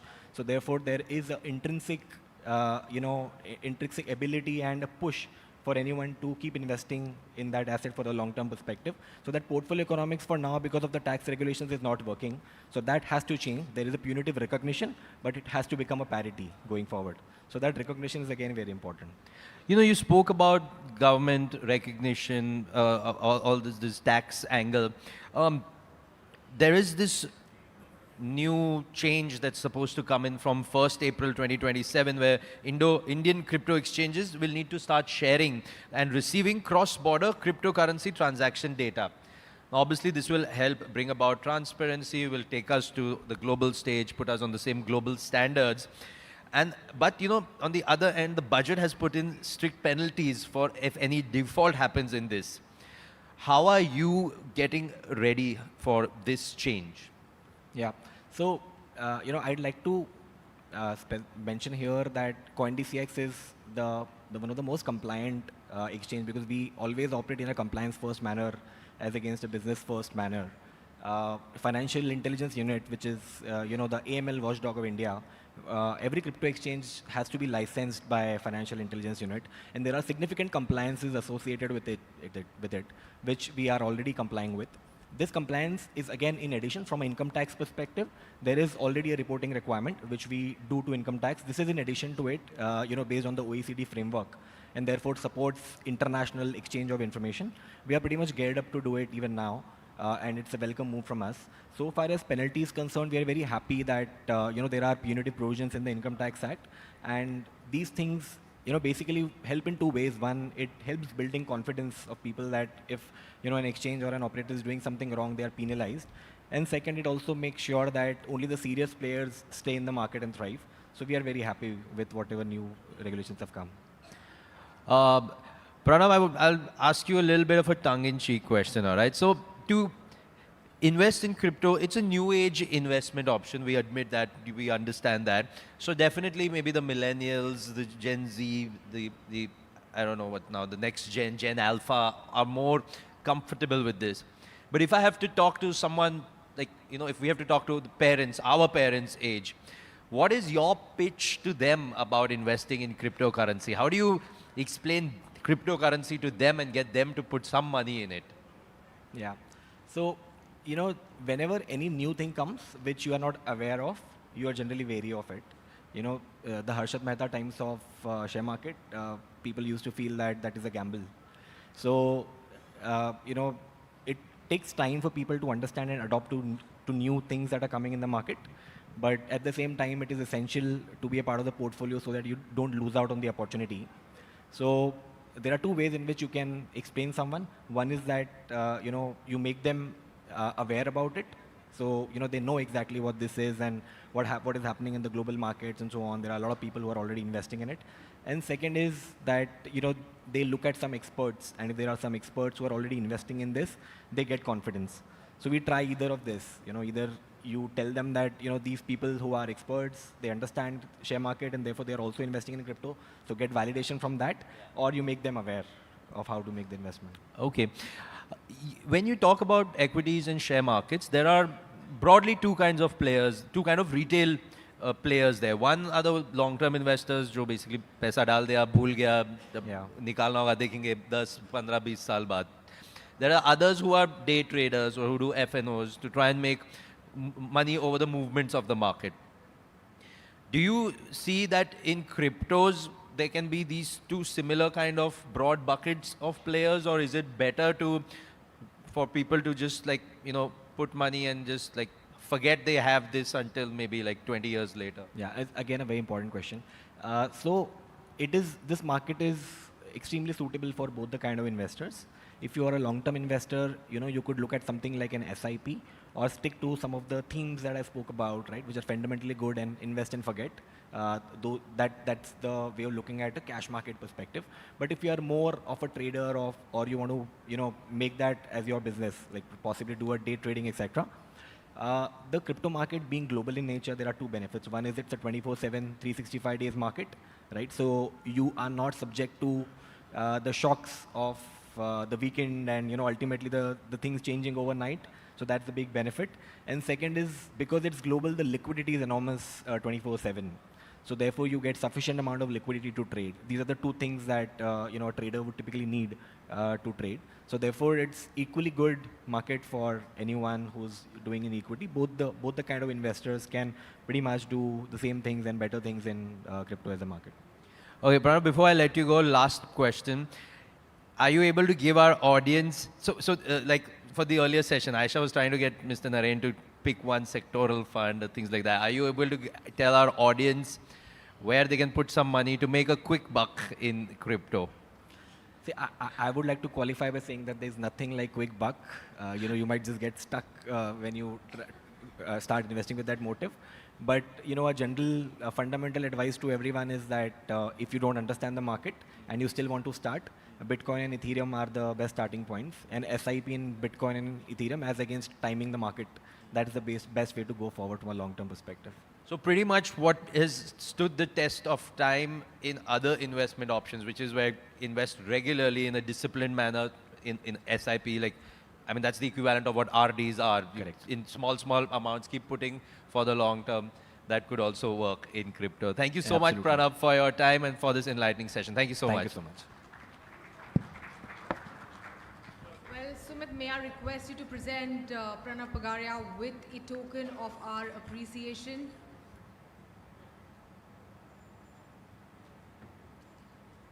Well, thank you so much for those sharp insights, some Shakespearean insights, I must say, like emotion in investing. Mr. Pagaria spoke about, speaking about how people buy with extreme greed and sell with extreme fear. Now, moving on, let's speak about your next session, Sumit. Exactly. I really enjoyed this one, Yes. and I know I'm going to enjoy the next one also. Absolutely. So the Union Budget 26-27, it places MSMEs firmly at the heart of India's growth story. And therefore, because there's a strong focus on accelerating manufacturing through enhanced access to credit, dedicated growth funds and structural reforms aimed at creating champion enterprises Indeed, Sumit, with funding commitment over 30,000 crore rupees across key programs supporting manufacturing, supporting export and technology upgradation, intent is clear, but the big question still remains, will these measures truly kickstart MSME manufacturing at scale? To help us decode this and explore what lies ahead for India's MSME ecosystem, I would like to invite Chandrakant Sarunke, President, SME Chamber of Commerce, Mr. Tilak Raj Bajalia, who's a member of Board of Trustees, India SME Forum, and Vijay Mani, partner Deloitte India, to join us on the stage for this panel discussion, again moderated by my co-anchor, Sumit.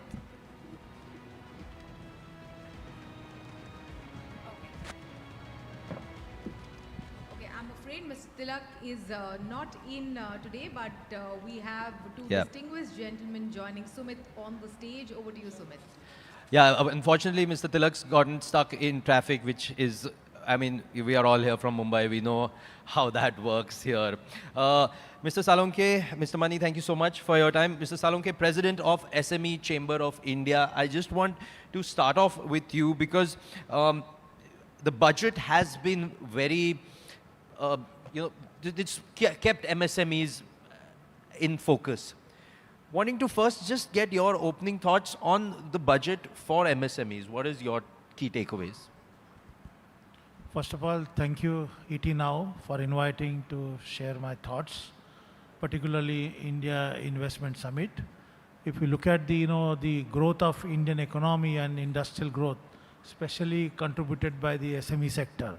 But looking at the, this budget, I'm not happy with the budget, with the finance minister for providing only 12,000 crore rupees only for the fundraise. But there are many champions in the small, micro, tiny industries. They are looking value addition, support, and particularly the level playing field when they are putting efforts for the growth of Indian economy. See, usually looking at the, the process of this budget, I was there, I had given a lot of inputs to the Honorable Finance Minister. If we look at, particularly expansion of manufacturing activity in tier 2, tier cities, this is a very difficult to run the industry because the banking sector is only the source for the financial fuel and others financial fuels are very costly. So therefore, I suggested the government particularly to provide more incentives, more value addition services, particularly for the SME entrepreneurs. Those are putting efforts for employment generation, industrial output, and export promotion. But therefore, this budget is not so beneficial to the micro, tiny, and small industries. Particularly, they are looking for and they're expecting from the government if we have to march towards Viksit Bharat. Absolutely, and I mean, it's important to always promote entrepreneurship, to get people, like we've always been hearing about the fact to get people to make jobs rather than be in jobs. Mr. Mani, I just want to come to you on your the space that you're the expert in, which is on the credit space. Looking at the current scenario and more like an opening comment, just would want to get your thoughts on where do you see the credit availability for SMEs, MSMEs? What more can be done? What is some maybe thoughts that you have that could help boost this sector more? Yeah, I think when you look at the overall picture, you see a tremendous scope for improvement, and I can understand Mr. Salunke's frustration. There are about 75 million MSMEs registered under Udyam. And a bulk of them are micro enterprises. When you look at the number of enterprises registered for GST, there are about 15 million enterprises. But when you look at the MSMEs that actually get access to formal credit through the banking system, it's a small fraction. Forget about 75 million. It's a small fraction of that 15 million as well. To be fair to the government, a lot has been done. I think the CGT MSc program is a good program. It's been running for more than 25 years. However, I think the uptake of the credit guarantees is a small fraction of the overall contribution of MSMEs to the GDP. And just to give you a sense of the numbers, the total MSME contribution to GDP is about over 100 lakh crore. And when you look at the cumulative guarantees under CGT MSc, it's in single-digit percentages of the contribution to GDP. So I think while a lot of good things have been done, the TREADS program is another good example. But I think more needs to be done to drive credit directly to micro enterprises. And there are a number of things that we can talk about, ways to do that. Okay, we'll come back to that in a bit because definitely it is important to drive that credit, let it be easily available to the MSMEs to just help them boost their business. Mr. Salunke, you know, Mr. Mani also spoke about TREADS. So I just want to talk to you about, you know, the thought of linking GM with TREADS and securitizing the receivables. It's being seen as a breakthrough for MSME liquidity. How do you expect this, how are you seeing this to genuinely improve cash flows? Because the cash and the credit is one of the most important pillars for MSMEs to stand on and, you know, expand or even carry on the business. See, first of all, government and even finance ministers not understand that TREADS is made compulsory for last 5 years. You know, every budget they are emphasizing the TREADS. It is a compulsory for every corporate, every PSUs. The TREADS is built up and advocated by us, by me particularly. When Mr. Raghuram Rajan was the governor of RBI, I said either you change the NPA norms or bring some platform where our MSME sector will get receivables on time.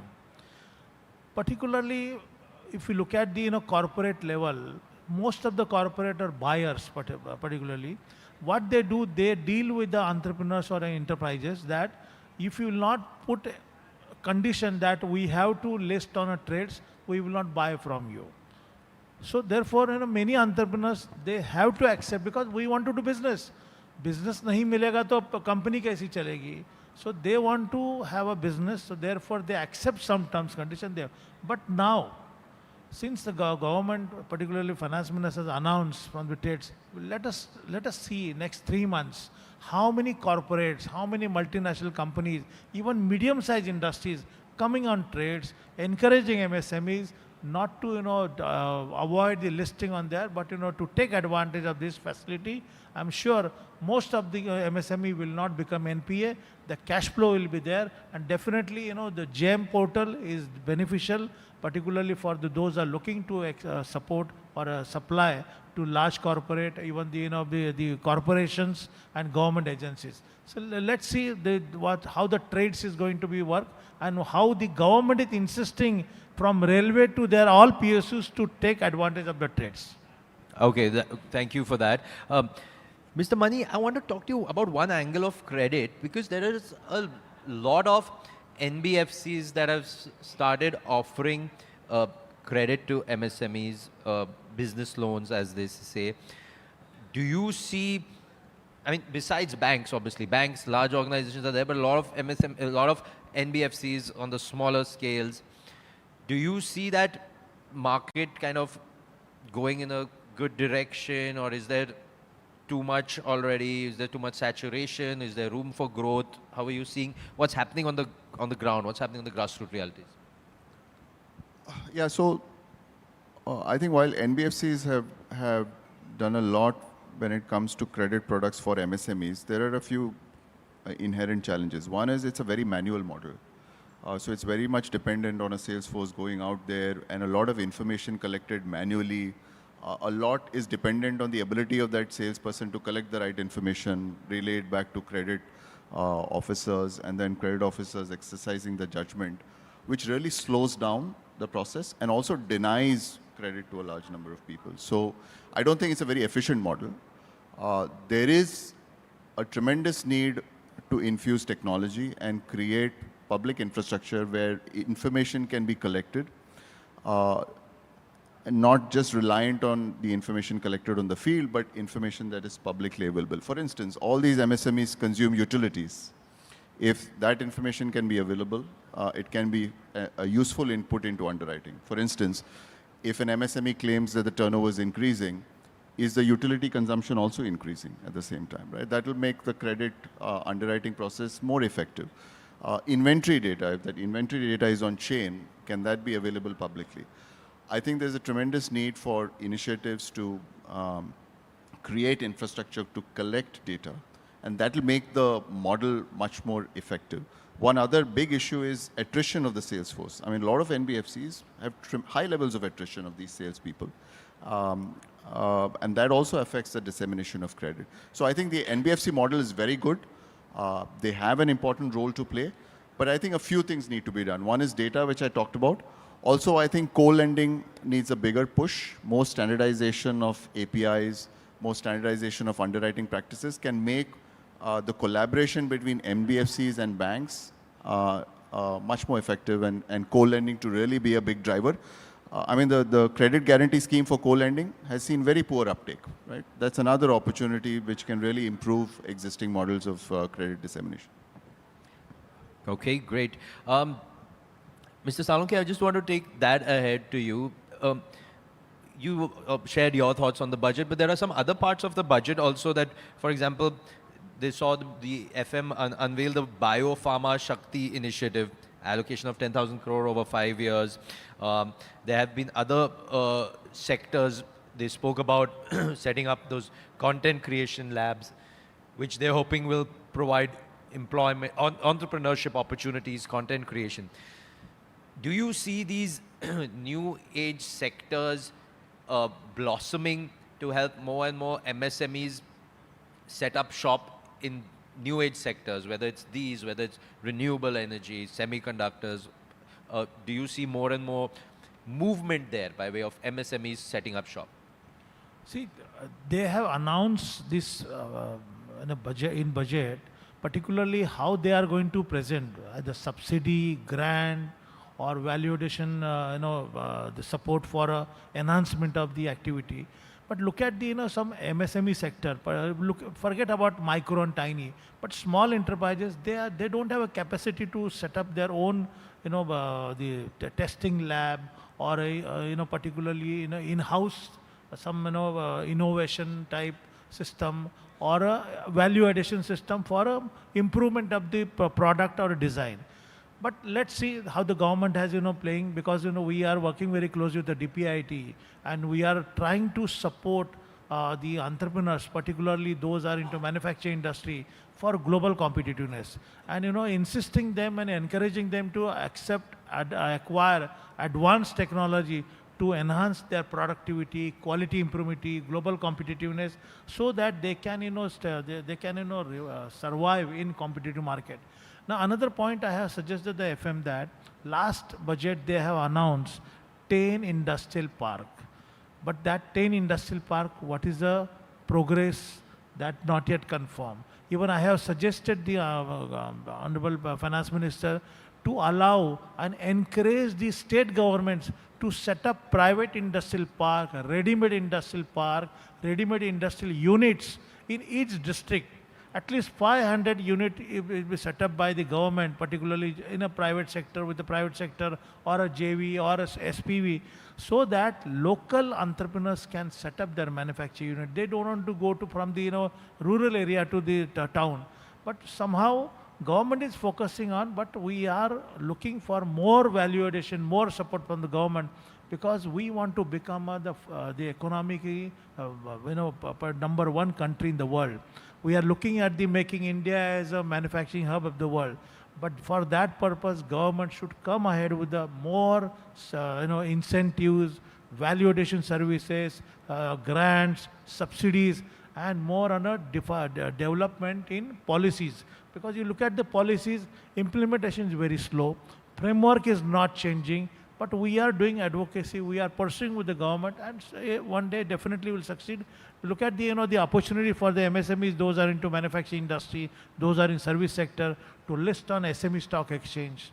You have a collateral fee loan up to 100 crores to buy a advanced machinery equipments. In that 50 crore you can use for a project improvement. I am insisting from the banks to provide the 100% loan for setting up manufacturing unit. So let's see, the government is now pursuing, and support will be definitely to MSME sector. Then only we can march towards Viksit Bharat. Yeah, definitely. It is, because obviously the MSMEs play a vital, crucial role. They're the backbone of the economy. Mr. Mani, today was the monetary policy came out, and it was obviously the last one in this financial year. The governors kept the repo rate unchanged at 5.25. Do you think a change of rate would have helped MSMEs, or do you feel that, obviously the RBI governor has given his reasoning behind it, and the councils also shared their thoughts? Yeah, I think certainly the credit cost for MSMEs need to come down, but I think the biggest reason the credit cost is high is not because of the repo rate. It's because the risk premium is too high and the operating costs are too high. I think more work needs to be done to fix that. Also, I think while there is a lot of attention on working capital limits and term loans, I think more needs to be done for the simple, humble invoice discounting product. And while TREDS has done a lot to do that, I think we need to figure out a way in which the penetration of invoice discounting can grow by exponentially more than what it is right now. Because if you have the right data, the risk profile of the invoice discounting product is much more amenable to bringing down the cost of credit than alternatives like working capital. It's possible to bring the cost of working capital below 15%. If we really focus on data and other ways of increasing the penetration of invoice discounting. Okay. Mr. Salonke, we are here today at the ETNow.in India Investment Summit. Let's say you and I are having a conversation in the next 3 years at the 2029 edition of the India Investment Summit. What would you wish that you and I would be talking about the MSME space at that time? Enhancement of manufacturing activity in each district. Second thing, financial flow from banking sector for less than 7% at the rate of interest. Third, level playing field for getting licenses, permissions in each district. Most importantly, market, because government has started finding new market when Trump uncle started imposing the more tariff and more rates on the India particularly, so that government become alert to find out new markets. If this was done earlier, so we will achieve our target. Another very interesting point, startups are not entering into manufacturing sector. We have to encourage, we have to support the startups to start manufacturing unit. See, starting manufacturing unit is not an easy task, but we have to start. Then only we can, compete with the China, Japan, Germany or Korea. Currently, our entrepreneurs are not entering into manufacturing. That is the main reason for market, manpower and money. These are the 3 hurdles are there. So therefore, I suggest all the friends sitting here, if you can encourage your new generation, your friends, your brother, sister, to start manufacturing, not single way, but at least make a group of entrepreneurs and start. Banks are providing up to 10 crore for the SME loan, collateral fee loan. 20 crore you are getting for from the startups, and 100 crore for buying equipments and particularly for capital markets and also exports purpose. So take advantage, empower your industry, empower your enterprises, so that next 3 years when we are sitting here, we can talk about contribution of MSME sector for making India as a manufacturing hub. Fantastic. Mr. Mani, same question to you. 3 years from now, if you and us are at the 2029 edition of the India Investment Summit, what would you hope that we would be talking about? I hope we would be talking about how the SME contribution to GDP has increased significantly from what it is today and much closer to the 50% aspirational goal that we have. So hopefully we would be halfway through that. All right, And Fintech. Yes. also you can focus and you can also prepare India Investment Summit for SMEs into 2029. All right, we will take that thought back, and we won't wait till 2029 for the India Investment Summit for MSMEs. We will take that back right to the team right now. Thank you so much, Mr. Saunke. Thank you, Mr. Mani, for your time. Thank you, for that ET insightful now. discussion. We see the India Investment Summit for MSMEs sooner than 2029, as Sumit mentioned. Sumit, may I request you to present the panelists with a token of our appreciation, and thank you so much for such wonderful insights. A huge round of applause, ladies and gentlemen. Thank you so much. Well, turning now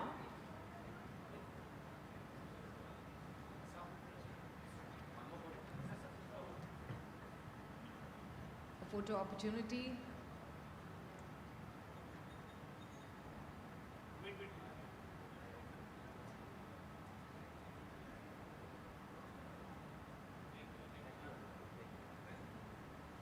Well, thank you so much again for sharing those insights with us on how to put the India's MSME sector at the heart of the growth. Now, turning now to commodity space. सोना कितना सोना है अभी तो पता चलेगा कितना सोना है कितना चांदी है. So turning now to the commodity space, the recent rally in precious metals has been marked by extreme volatility. While a sharp correction may appear to be a classic buy the dip opportunity, however, markets expert caution the road ahead could remain turbulent. Exactly, and it's such an important topic, and we will be finding about that. And you know, if this correction that experts say, is it truly an opportunity, or is caution still the wiser strategy in such an uncertain market? Mr. Naren also spoke about that. Absolutely. Now, to separate all the noise and help make some music out of that for our ears, I'd like to invite up on stage our next panel. We have with us Mr. Anindya Banerjee, Head Commodity and Currency at Kotak Securities, Mr. Naveen Mathur, Director Commodity and Currency, Anand Rathi Shares and Stock Brokers, and Mr. Saif Mukadam, Analyst at ICICI Direct. And to moderate this discussion, I'd like to invite up on stage Snehi Shah, Senior Analyst, ET Now and ET Now Swadesh.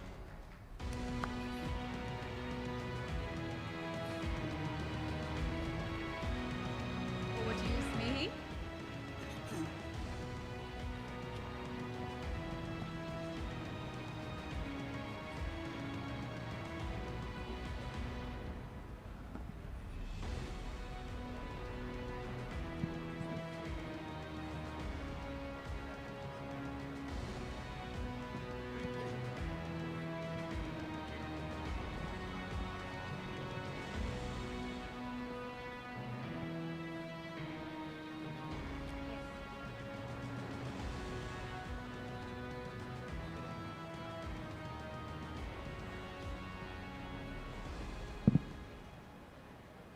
Good evening, everyone.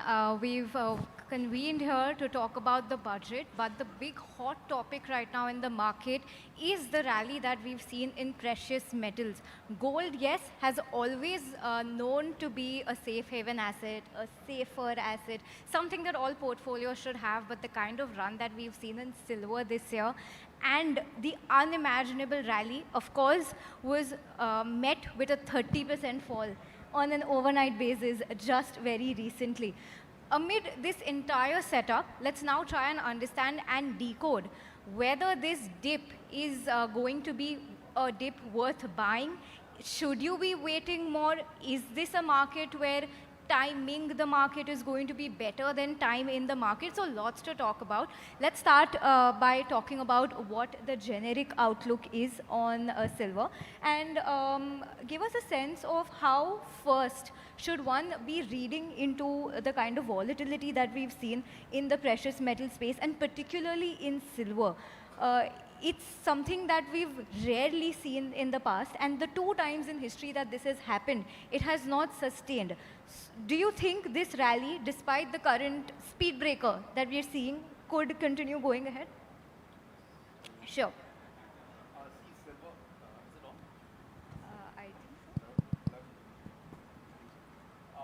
Silver, it has made the headlines. Mic seems to I think it's on, right? Okay, fantastic. Silver, yes, it has made a lot of headlines thanks to its volatility, but we need to step back.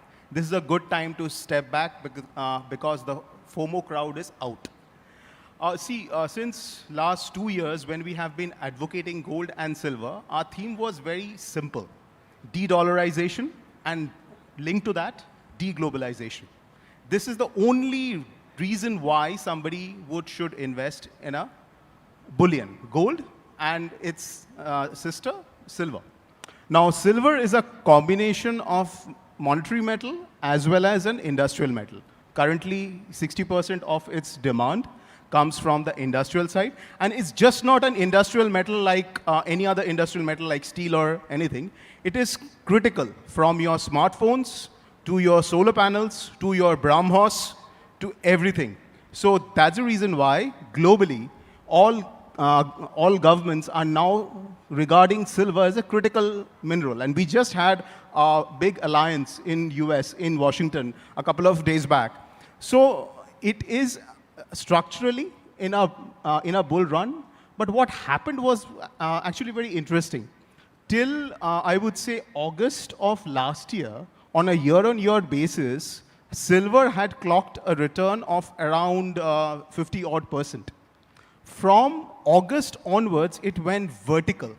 And especially from November onwards, just within 2 months, it clocked a 3x return. 3x. Even a Bitcoin doesn't do that, right? So what really happened was that from October, a lot of these FOMO crowds with a lot of leveraged money who got stuck in crypto, and then the AI stocks were flatlining, they rotated heavily from December on into silver because it was the hottest thing. So they went in, all guns blazing. It was like an all-in, all-out. So that's what we saw. So the number of $120 per ounce, right?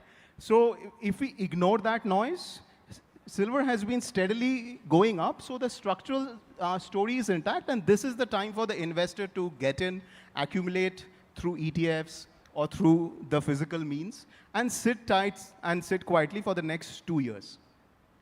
Okay, so that's the very near-term outlook on silver, but a very interesting word you used was FOMO, and I want to build upon that. Talk to us about the outlook on where prices are going and what one should do, given that this is a dip we've seen and FOMO in the market is quite high. For people who've missed out on the silver rally, would now be a good time to enter, and for those who already hold, would now be a good time to add and average out the portfolio? Thank you very much, Sneh, and thank you, ET Now, for inviting me on this show. I would say that what Anand just said is absolutely right. We had a lot of FOMO developing. I think that's been burst now. And that's been burst for a simple reason, the way the markets have behaved in last 2 or 3 days. I would say on the 29th of January, the silver prices were hovering at around the all-time highs of around $121. In Indian markets, we saw the prices going to an extent of around 4,20,000 per kg. And in just 2 days' time, the markets are back to the normal to an extent of around $225, 225 lakhs per a kg, and approximately $73 levels in the international markets. The question is pretty much right, whether we should get into the market as this particular moment stands or not. I would always say that both gold and silver, and as Anand rightly pointed out, silver performs both bullion and the industrial metal function. 60%, or to be precise, 56% of the metal now is consumed for industrial purposes. And the new technologies like AI semiconductors, the structural deficit, the demand coming in from the EV, all those things definitely look positive going forward. There is a structural deficit. We saw 226 million ounces of structural supply crunch in the year 2022 calendar year. And that is continuing. 5 years, the last 5 calendar years have been the deficit situation for silver, and the demand is going up like anything, be it electricity, the EV, be it the semiconductors, be it the energy resources for driving the AI servers, and anyway, the normal industrial demand. So I think the outlook remains positive. We should go in for a staggered way of investment.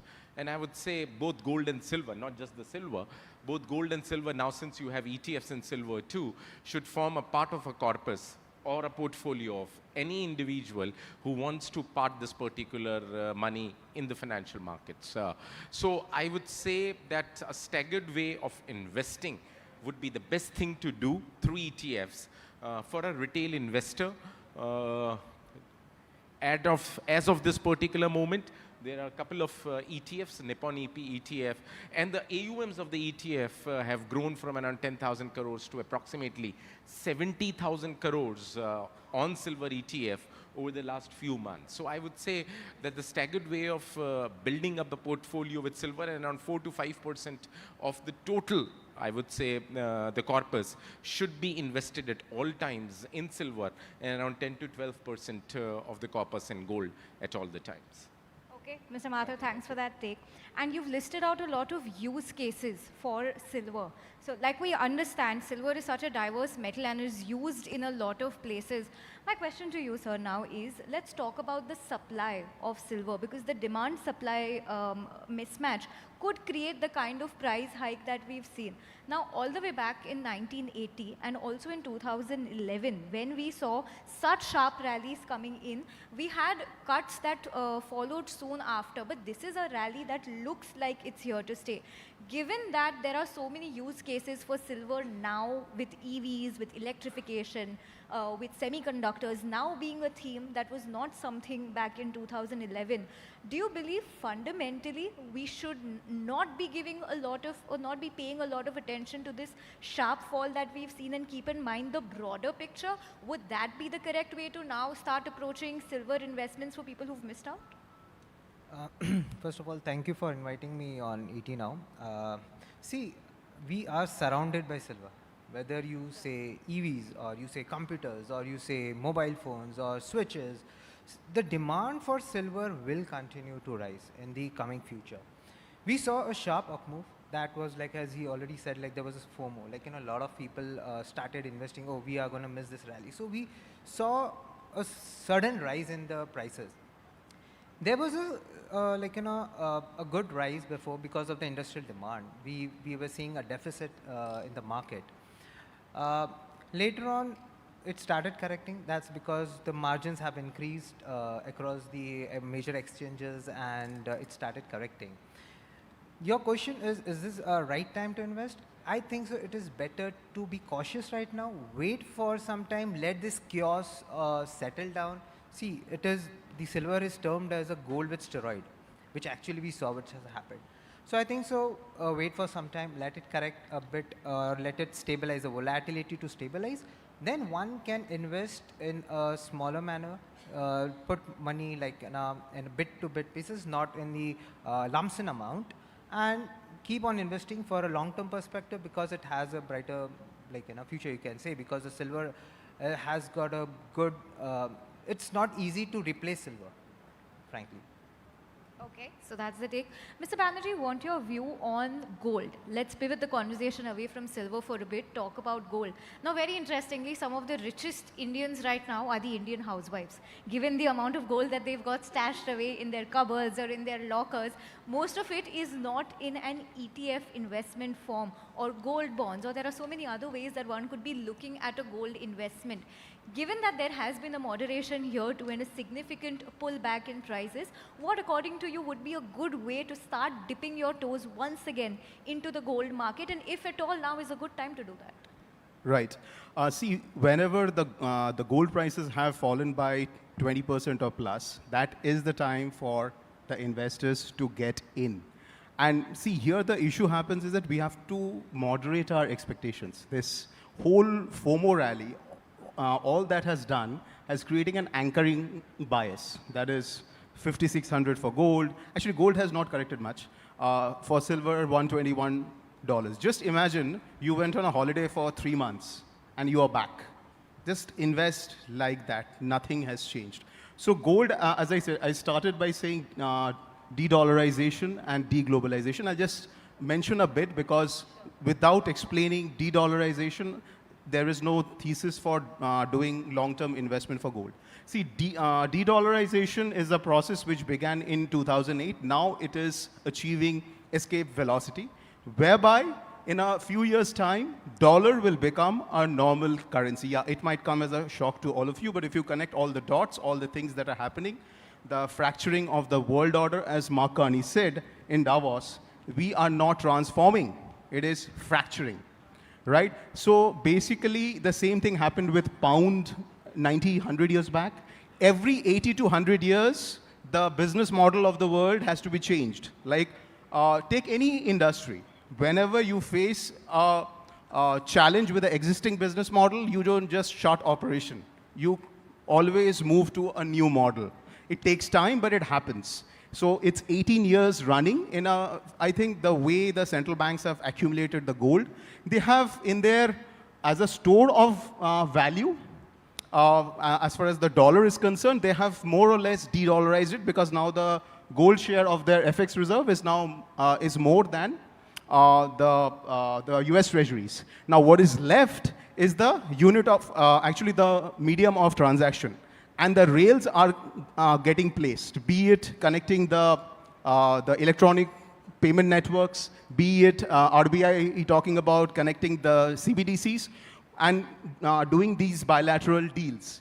Once you just connect all those dots, it won't take much time for the countries to switch to trading in bilateral currencies, just like Thanos, one snap.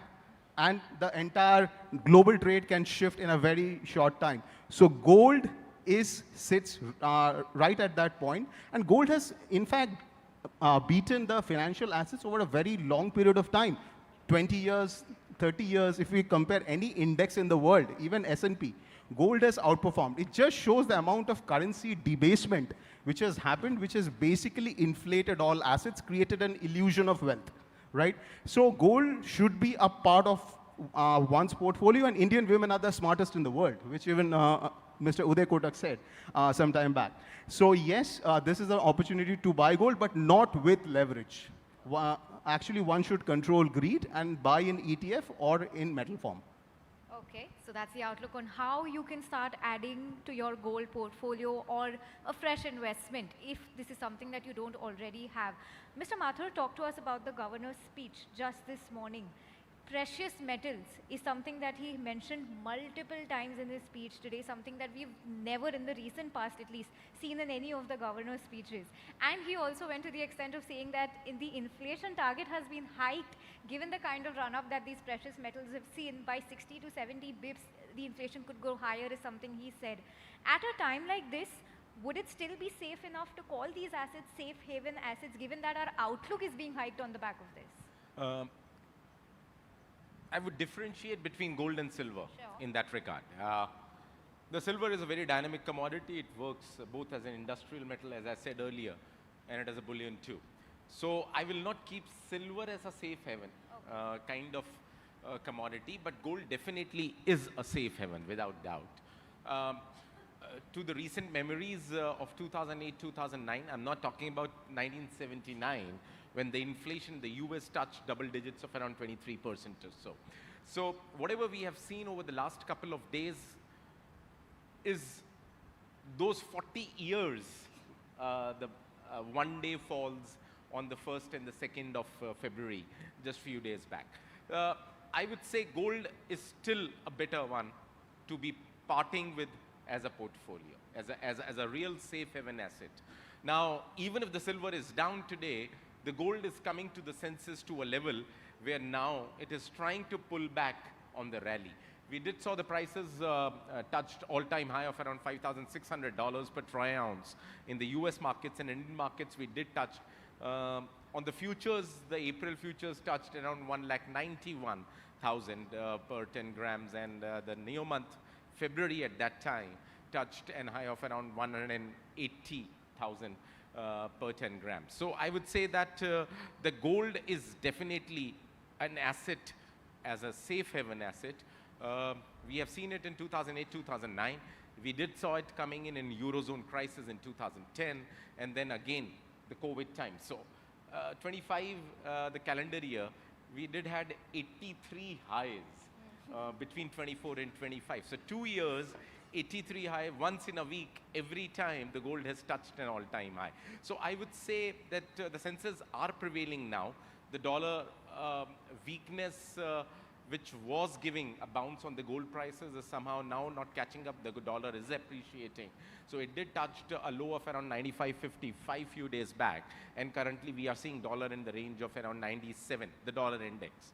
And I would say that the dollar, the geopolitics, the economics, everything, including the Venezuela, the Iran, everything including the inflationary part, and the precious metal talk is definitely on the hit list because of the returns and the fall which we have seen over the last couple of months. So I would say gold would be better as a safe haven asset because it works really well and it reduces your risk-adjusted returns to a large extent. So even the CME study some time back has showcased that if you have gold around 12 to 15% in your portfolio, your risk-adjusted returns are much, much better than only having just the risk assets which are equity or bonds as fixed income. So I would say around 40 to 50% should be on the equity side, 30-35%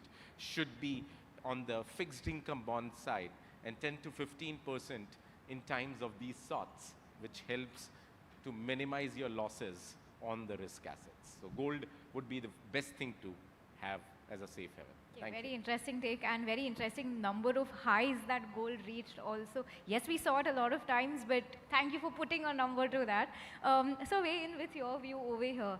A lot of times when we talk about precious metals, earlier it was gold, then you had silver, that's made it a part of that list because of the kind of rally we've seen. One metal we've not spoken about, despite it seeing an 85% surge in the last 1 year, is platinum. Nobody is talking about the kind of move that we've seen in platinum. And there are not a lot of ways to invest in an asset like that. How does one participate in a rally like this? Would it still be a rational part of the portfolio? Would it be a good investment to make along with something like, say, a gold and a silver mix in the portfolio? Yeah. It is better to have gold and silver, but I would say maximum amount should be in gold. Okay. See, the reason behind is if you are looking for a hedge against any uncertainty, thanks to Donald Trump, we have uncertainty every day.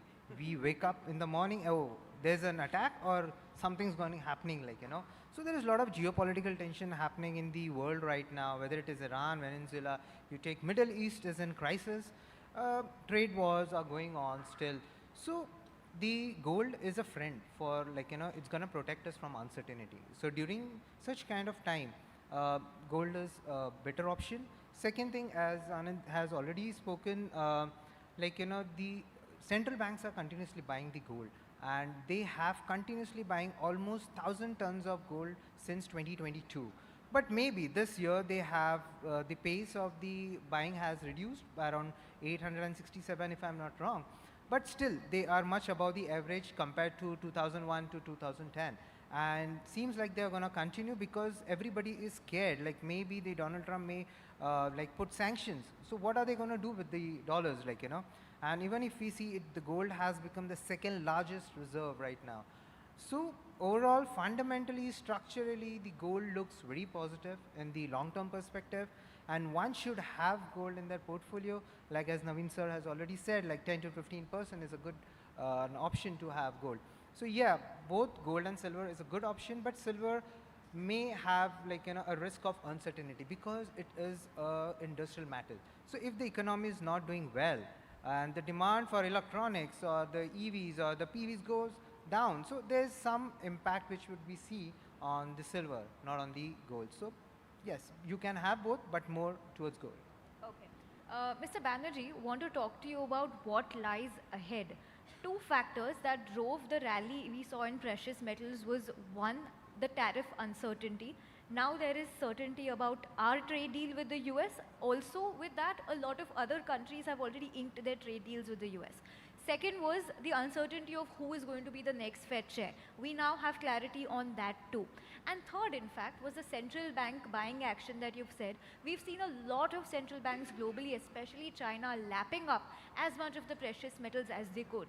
Now with all these three factors behind us, how much of an impact or an influence rather are these going to have on prices going ahead? And let's say in the near to medium term, where are prices for gold and silver headed? Yeah. See, if you look at the gold demand, I would split it into three pillars. First is consumption, the jewelry which we wear. So let's ignore that for a moment because that is price sensitive.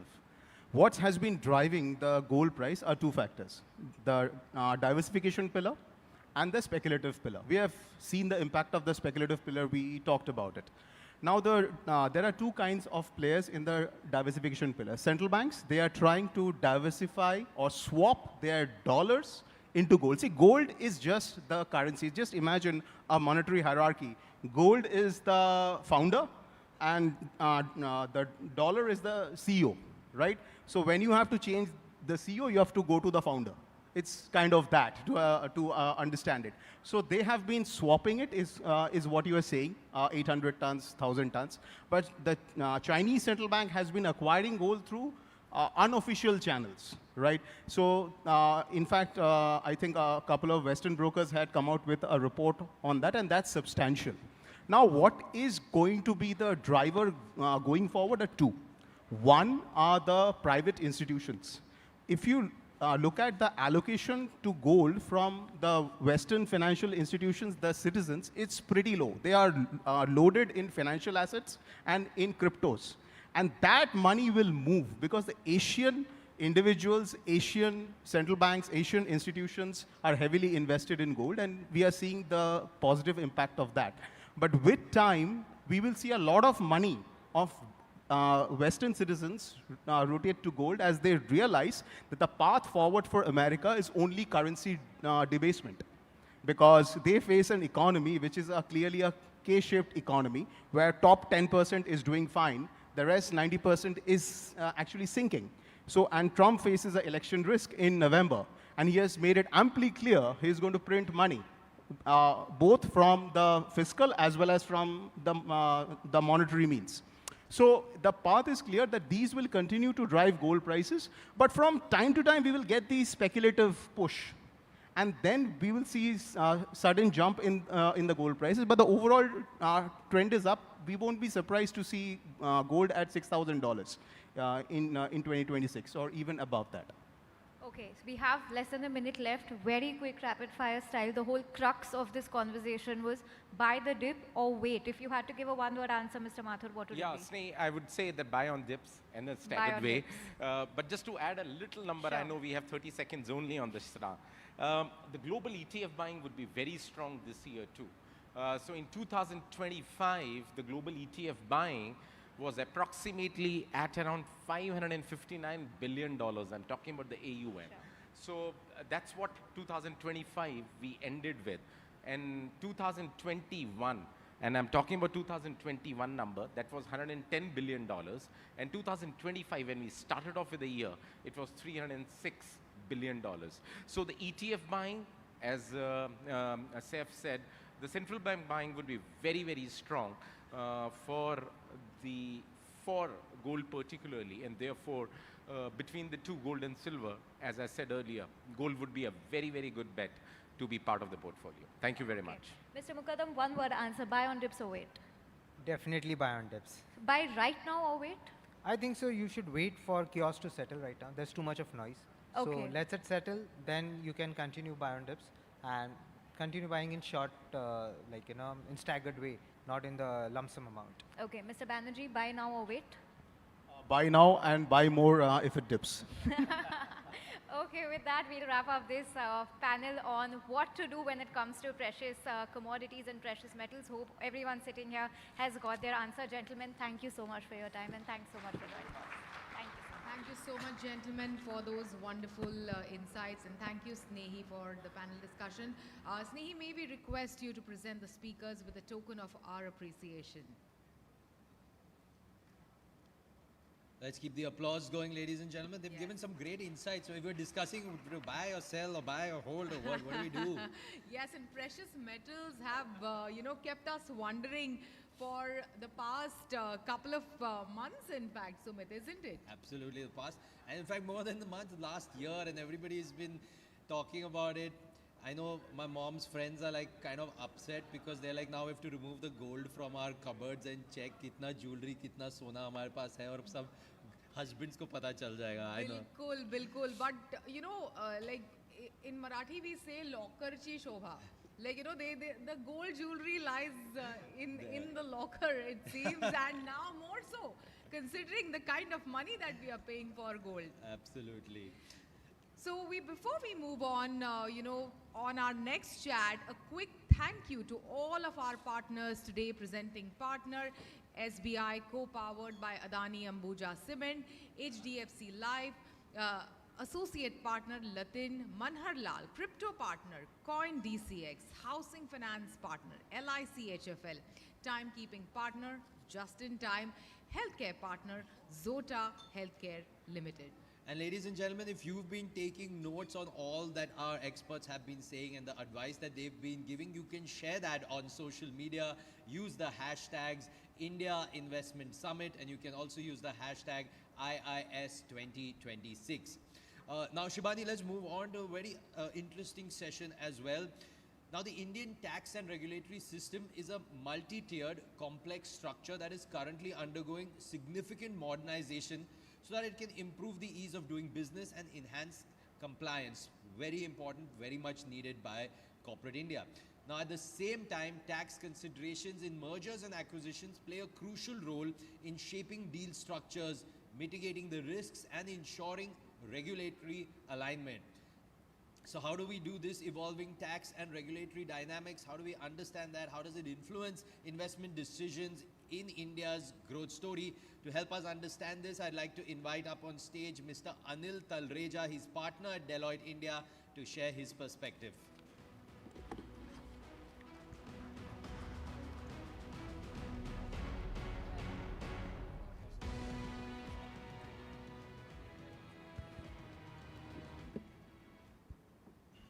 Good evening, ladies and gentlemen. After hearing the buy and the sell, the one thing that I must only say and advise is you can't escape from paying taxes. Again, talking about taxes, and particularly on a Friday evening, I know it's not that easy, but please remember that most of the tax professionals, including me, were working on the Sunday, where the finance minister kind of ensured that all of us were on our toes. What I'm going to do in the next few minutes is just talk to you about some of the bold moves that have been announced in the budget.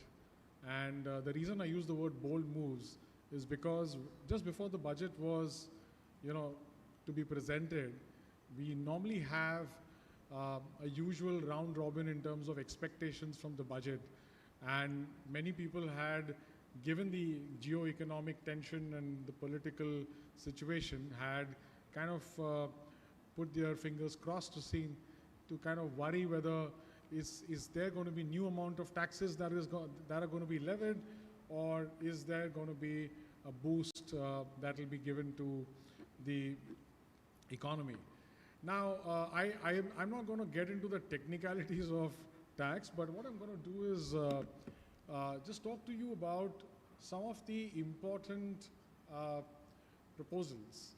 And these are directly linked to a common man speaking when you talk about investment in India. What you see here is exactly what I believe has been followed by our government. So much that we had expected that there will be perhaps a move to increase taxes, given that the situation economically and globally is not very stable. I think the finance minister and the government have done a wonderful job, and to a great extent, I would kind of recommend that. I would reckon that when you look at bold moves, this is one of the best bold budgets that we've ever seen. And the reason why I say that, there are a lot of undercurrents in this budget which have not been kind of highlighted to the extent one would kind of look at.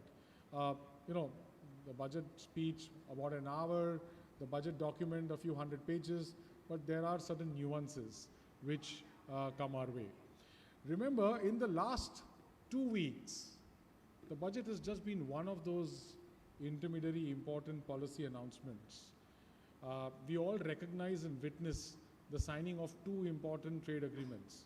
The EU trade agreement, which got signed on the 27th of January, and we had the US FTA that got signed. The reason I bring this up is because any trade agreement has the requirement of doing trade. This is buying and selling of goods. Now, the reason I want to kind of emphasize, and I'd seek your attention, is that when you look at FTA that India has signed with, for example, the US, now to a great extent that will bring in the demand factor. So once the FTA gets operationalized, which we expect will happen in the next few months, there is going to be a demand for goods. Now, whilst the demand kind of is secured in the form of the FTAs, and by the way, US is just one of the 13 FTAs that India has signed, you also have to worry about the supply factor. The supply factor from India point of view is the whole Make in India, the whole manufacturing, the whole sourcing of goods from India. In the budget, the government has given some very unique, bold moves to encourage manufacturing and production in India.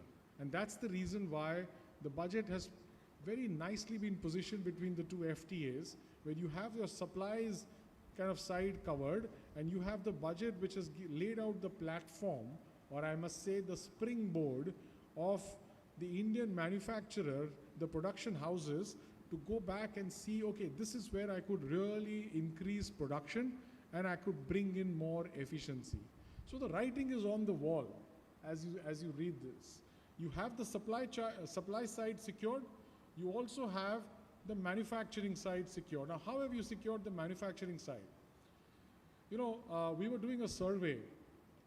The government, as you know, has announced a bunch of incentives in the last few years. These incentives, starting from the production-linked incentives, there are various other incentives. I won't get to the details.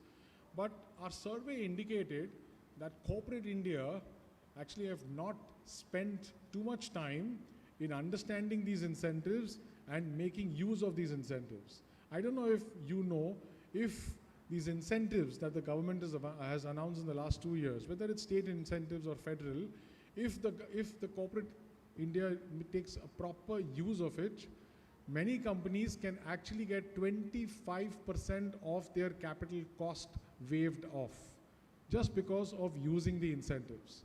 So the fact of the matter is that people feel that it's perhaps more paperwork, compliance, and at the end of it, I won't get the benefit. These are not the tax holidays. These are incentives which are linked to your own manufacturing. And as I mentioned to you, when you have capital equipment coming into a factory, 25% of their costs, to that extent, you can really get the benefit. So using those incentives, and also a few incentives announced in the budget, I think is an important element to create the platform for manufacturing. Specific to the budget, the government has focused on a few sectors. So we heard about rare earths, perhaps for the first time. We heard about sectors like biopharma. We heard about semiconductor in this budget. All these are incentives given to these sectors. You know, in last year's budget, the finance minister had announced something called a state investment index. Every state has an investment index, and that is the reason why there is a very healthy competition amongst each of the states. And that's where you see invest in UP, invest in Orissa. These are the local kind of state-driven incentives that are given to the government. So what is it in particular that this budget had for boosting manufacturing and also boosting the larger ecosystem? You know, for the first time in the history of our country, we had a budget document which had the heading called Ease of Doing Business. It has never had this heading in the past. We always had direct taxes, indirect taxes, production, you know, agriculture. We have a heading in this budget document which says Ease of Doing Business in India, which clearly indicates the intention of the government that they are pretty much backing, giving whatever is needed from their side. And I know there are challenges. Our country is not a small country. It's not going to be a big bang announcement. No budget is a big bang announcement. But the fact that you have ease of doing business as an intention of the government, that kind of comes out of this. The second, perhaps for the first time that I've seen, and I think all of us have seen, this budget has given a tax holiday for 21 years on one of the provisions. And that provision is with regard to data centers. So as we know that India houses about 20% of global data, but it has only 3% share in the data centers. What this budget has done, that it has kind of proposed that when foreign companies are investing in India, they're providing services in this space, the income that they earn from this space will be exempt from tax for the next 21 years, which is up to 2047. Now, this is again a bold move, as I say. It's a punt.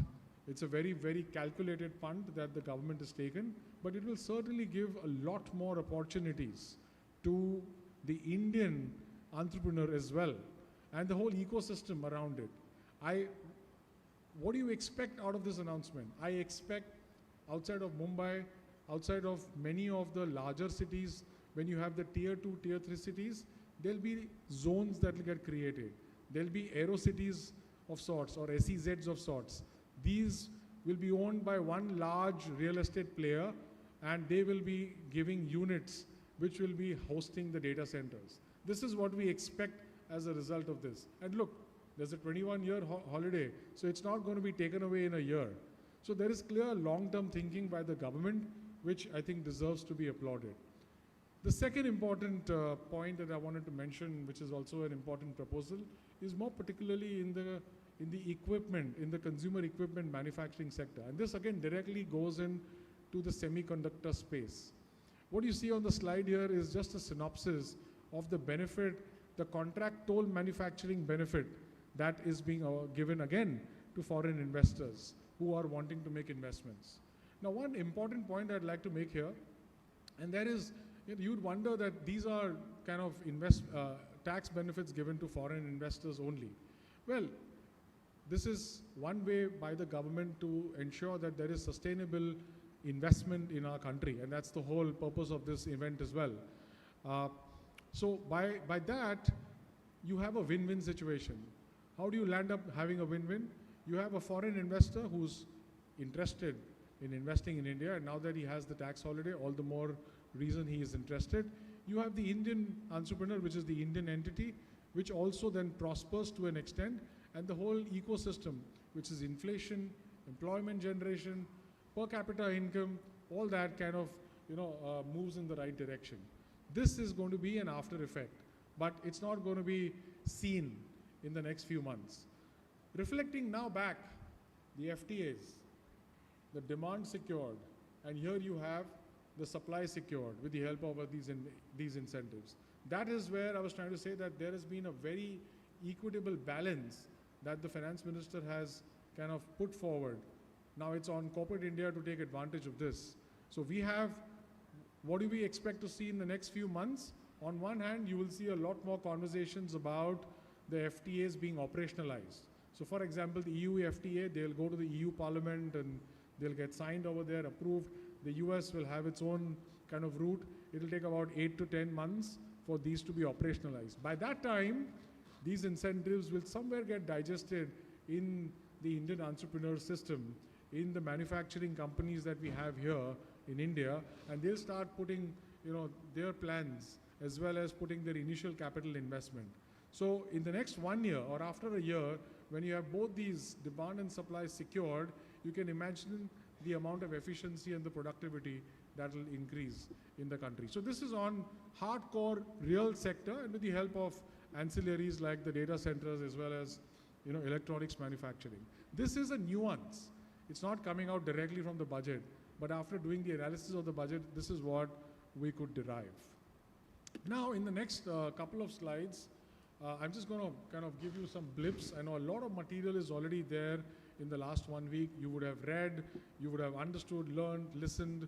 But I think a couple of important aspects that you see over here, some of these did cause some turbulence in the stock markets, for example, the STT, etc. The government is also inclined to simplify the tax law. We all recognized and witnessed that in the last few months, the government again has not only formalized, but also institutionalized the new Income Tax Act, which is the Income Tax Act 2025. The government has already announced that this will come into effect from 1st of April 26. Look at the speed at which all this is happening. The rules and the forms will all come out before 1st of April 26. The purpose of this law, A, simplicity, B, removing uncertainty, and 3, most importantly, trying to remove as much of multiple interpretations that one can get from a tax law. And the government has done a phenomenal job. I'll give you an example.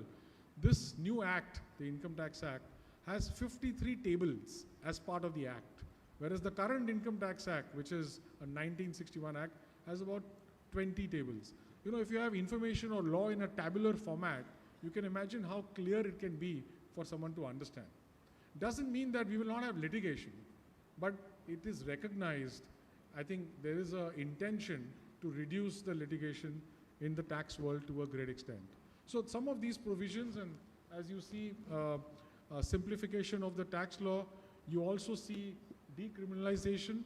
The government is also kind of conscious of the fact that there are a lot of penalty provisions in the tax law. They've rechristened those to be fees.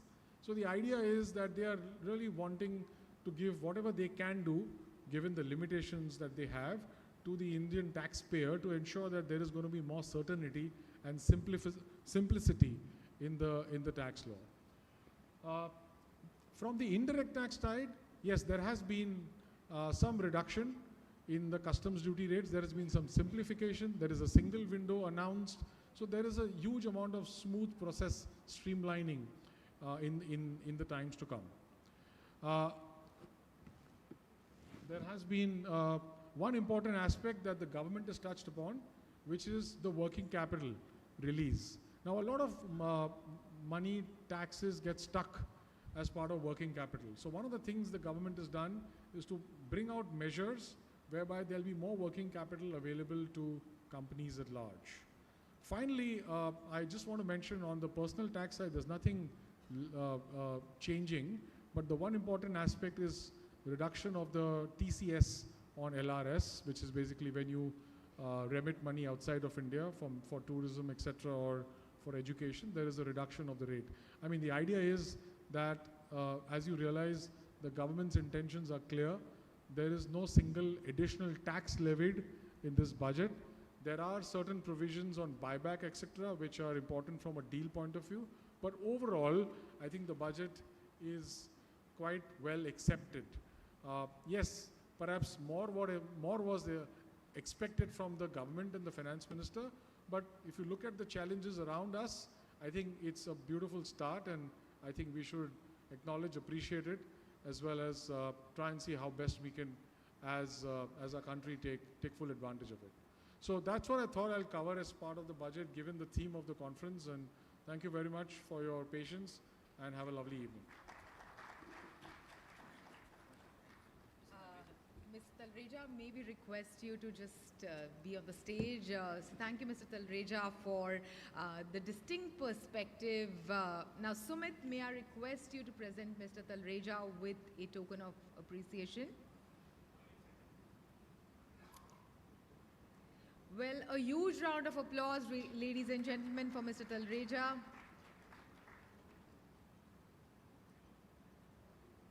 Thank you so much again, sir, for joining us today.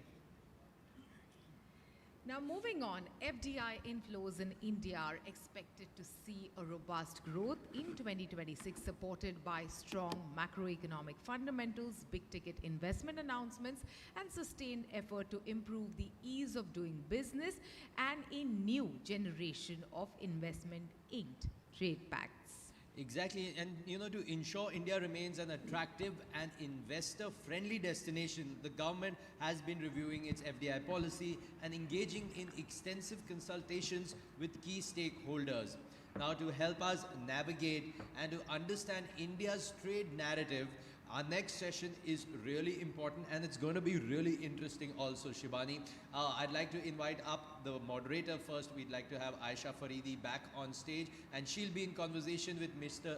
Mahesh Nandurkar. He's the head of India Research and the India Equity Strategist at Jefferies.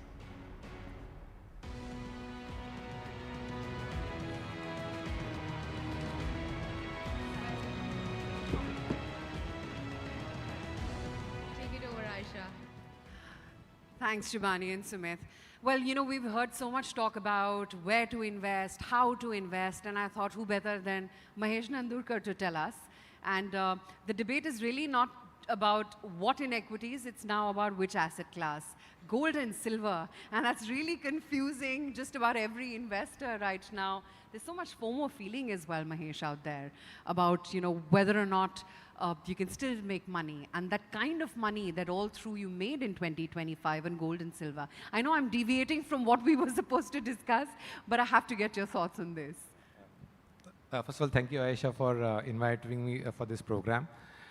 Well, yeah, so I think what the year 2025 did, or basically the last 15 months or so, I think just taught us the importance of the asset class diversification. The prior 3 or 4 years, or maybe 5 years, it was just one-way street. It was just one asset class that mattered, which was obviously the equities. But I think we just learned the importance of diversification.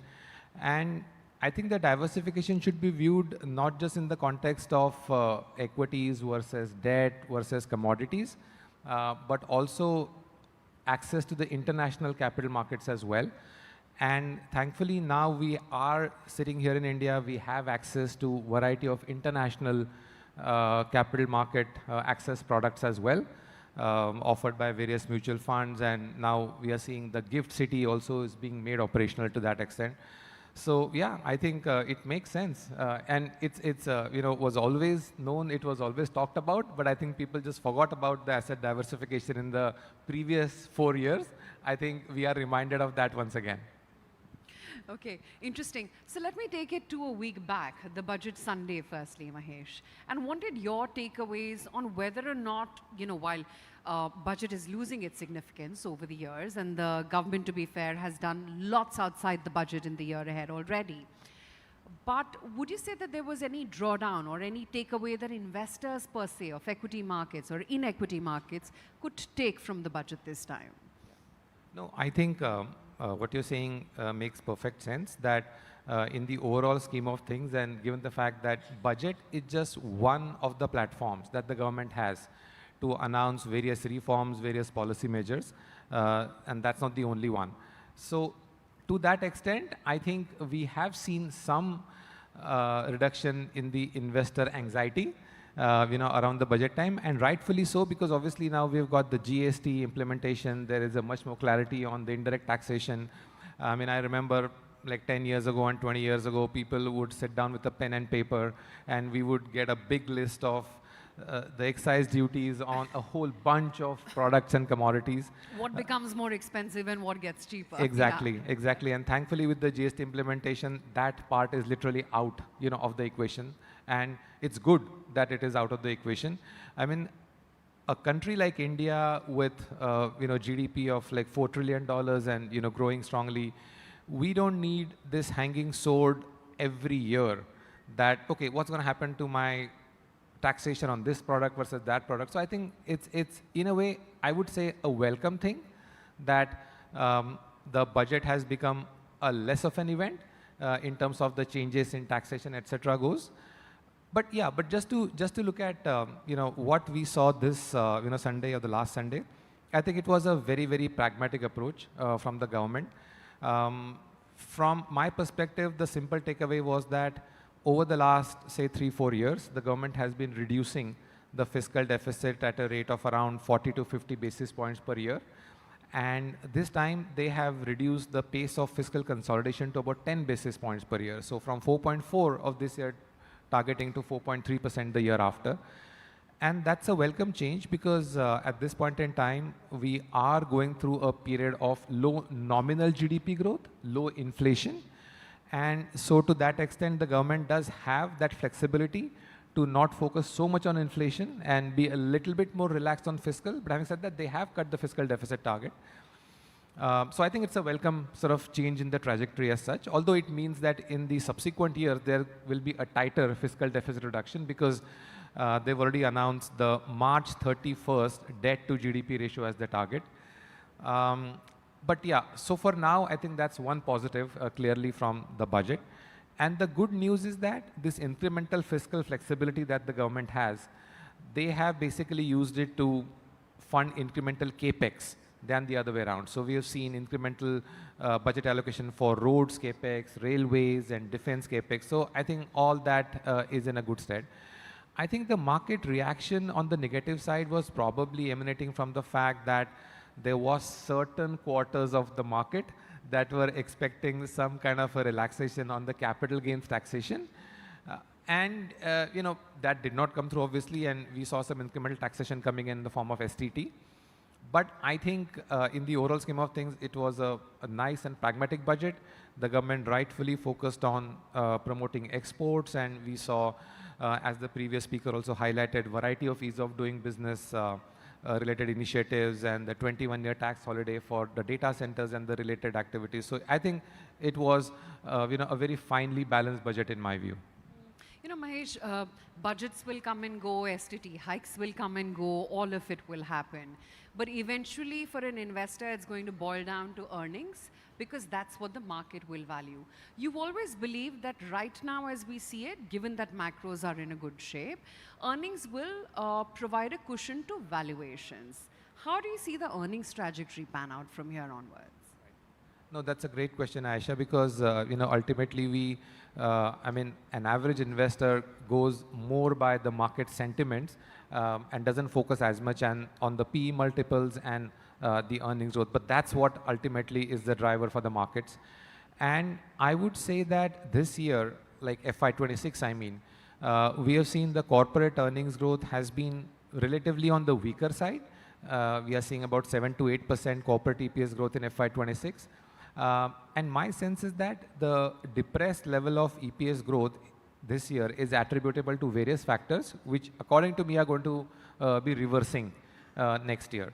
So we are clearly looking at a much stronger, about 12-13%, 13 to 14% EPS growth next year. And we believe that it is going to be driven by one, first of all, as I mentioned, the nominal GDP growth has been low this year. The inflation has been low this year. And as the RBI governor also said in the morning, the expectation is that the next year, FY27, inflation is going to be well over 4%. So that itself is going to increase the level of growth in the nominal terms. And while one might think that, okay, inflation-driven EPS growth, what kind of an argument is this? But see, ultimately, do we ever talk about what is real corporate EPS growth? We never talk about that. Do we talk about what is your real wage growth? We don't talk about that. We always talk about, okay, did your salary go up by 10% or 5% or 20%? Cash in hand, basically. Cash That's in what hand. matters. Cash in hand, Yeah. exactly. So I think that is definitely going to be one reason. Second reason I would say is that the rate cut cycle has come towards an end. And the fact that we saw 125 basis point rate cut by the RBI over the last 12 months has had a big negative impact on the banking sector earnings growth as the net interest margin goes down. So from that perspective, the outlook for such a large part of the market, almost 25% of the market is banks, right? So they see the positive momentum coming through because of that. And the third factor is monsoons, in the sense that last year, as in like FY26, we had like super normal monsoon and an extended one at that. And while one would argue that the impact of excess monsoon or good monsoon is good on the Indian economy, that is correct, that really helps our farm incomes and rural incomes. But the way the economy is reflected in the stock market, which is by way of which companies are listed on the stock market side, the corporate EPS actually gets negatively impacted, because the number of sectors, be it like power demand, which is linked to monsoons, then construction activity, cement production, steel production, and you've got the soft sort of drink sort of consumption goes down, the aircon demand goes down, etc., which has a much greater representation in stock markets today than before. And secondly, in the earlier, let's say like 10 years or so ago, the rising rural incomes were well captured in the markets by way of the consumer staple sector. Now that has become a much smaller part of the index. And secondly, I think many of these companies, they haven't really kept pace with the changing consumer preferences, even in rural India. So, you know, if the income levels for an average consumer in rural area goes up, they don't necessarily end up buying more soaps or shampoos or hair oil, etc. Even, you know, they buy like, you know, one more shirt or one more shoe, or maybe buy a bigger data packet, or maybe, you know, go to a parlor and things like that. So in many ways, the impact of very good monsoon on a rising rural income is not captured by the markets. So I think that also reverses probably next year, assuming a normal monsoon. Although some of the initial weather forecasters are talking about El Nino conditions building up, which probably means that it's not going to be a normal monsoon, but maybe a below normal monsoon, which once again might be not so good news for the rural incomes, etc., but will be a good news for the corporate EPS growth. So yeah, so I'm quite optimistic on the corporate EPS growth improving materially next year. But you know, the point that you were making, that a large part of the market is not reflecting what's happening really on ground. But tell me, if I were to just, you know, take the fisheye lens right now, and if I were to just look at the $22 billion of outflows that we've had from the FPIs and the FIs, and they continue to sell India at a time when India is not cheap, per se. What is that telling you, and what will make them return to India? So this is, you know, a question that, you know, all of us are debating quite a lot, because that seems to be one of the key driving factors for the market. I think so. Unlike the domestic investors, obviously the foreign investors have multiple choices and multiple options, right? And what has changed in the last 12 months to sort of 18 months is this massive investment theme which has been playing out globally, which is the AI, right?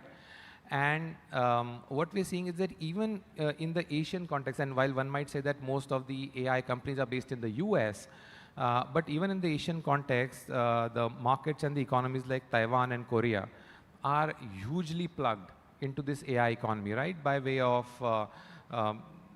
the chips, you know, and the memory. And I think, you know, if you look at the earnings growth offered by the other markets like Korea and Taiwan, it's like fantastic.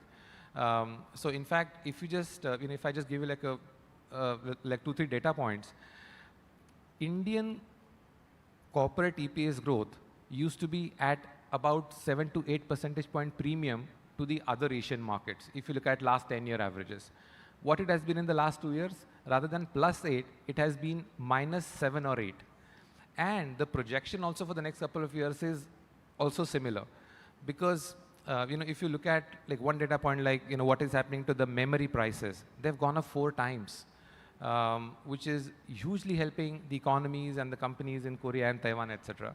So net conclusion is that, so as the point that you rightly mentioned, that India is still about 40 to 50% premium to the other regional markets. And while in the earlier period, that premium was very well justified because Indian EPS growth was much sharper than the rest of the region, but that's not the case right now. I mean, obviously, some part of this change is more cyclical once again, because it is to do with what is happening in the AI and the AI-related investment cycle, which is not going to remain as strong as it has been. But for now, clearly, the value versus growth equation looks much better for some of the other regional markets, and that's why the foreign investors, have done what they've done. And my sense is that unless this AI frenzy cools down a little bit, difficult to see why the foreign investors will rush into Indian markets in a hurry. So Mahesh, your base case Nifty target is still suggesting modest upside. I'm wondering what's the swing factor, and would it be a trade-in, trade-out from the FIIs where the anti-AI trade will play out and then you think India will emerge? Yeah, so my sense is that if you, an average Indian investor also needs to focus on what is really happening in the AI world and what is really happening with the big names like the Googles and Meta and so on. And at some point in time, the global investors will begin to question the huge investments that is going into AI right now. I mean, just last week, Google actually upped its annual capex guidance from $120 billion to $180 billion in 1 year. So at some point in time, the global investors will begin to question that, okay, you are spending $200 billion. Is it really driving enough returns? And at that point in time, I would say there will be some change in the preferences of a typical foreign investor. And yeah, my sense is that it's still going to take some time, but I'm quite sure that this change in the thinking of the global investors will happen sooner rather than later. So second half of the current calendar year should probably look much better, for India. But maybe for the next 1 to 2 quarters, we'll probably have to just contend with maybe just a sideways market movement, I guess. The other thing I also wanted to talk about, Mahesh, was as you look back for the year, there was so much which was happening in the primary market. DIIs were putting in money in the markets in any case. Is it really fair to judge the market not doing anything because major part of the flows were going into outside the secondary market? Absolutely. So I think equity supply has been very strong, as you rightly mentioned. And we have seen equity supply of all types, right? I mean, it's not just the new companies coming up and listing in the form of IPOs, but also the existing companies doing a follow-on offerings and QIPs.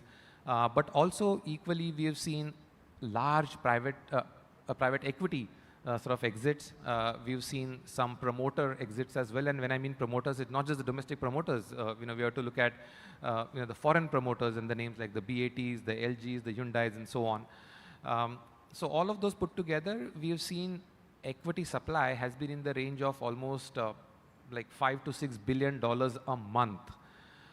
So while we talk a lot about the SIP inflows and the stability of mutual fund flows, and now the insurance and the NPS and EPFO and everything is adding to the domestic flows, but a large part of that has just been going out of the market by way of all this equity supply.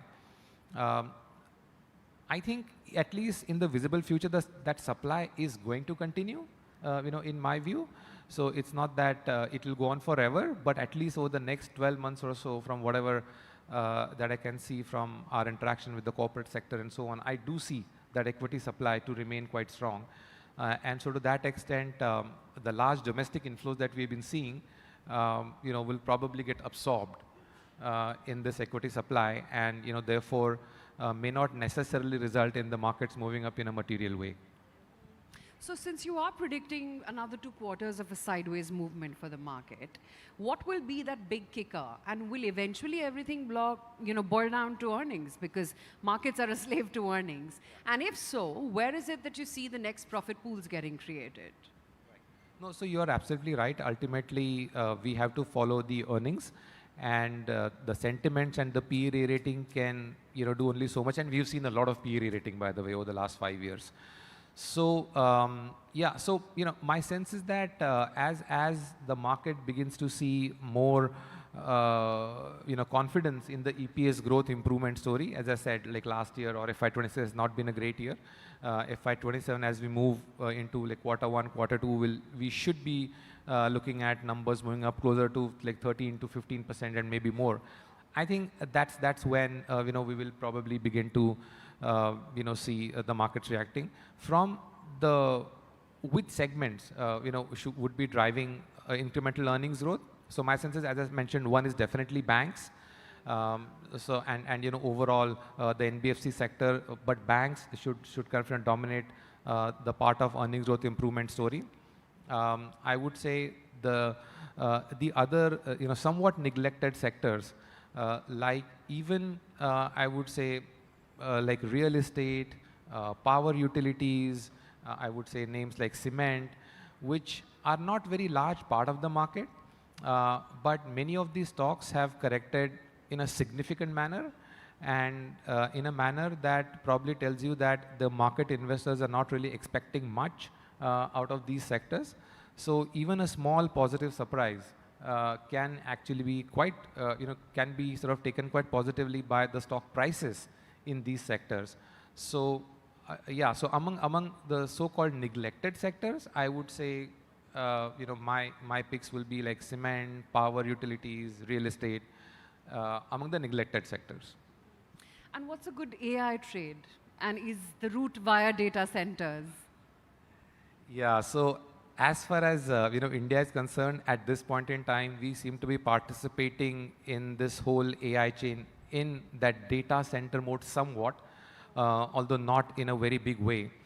In fact, the way one should be looking at the AI, if you look at the sort of various verticals or sort of various segments, one can easily classify into 5 different segments.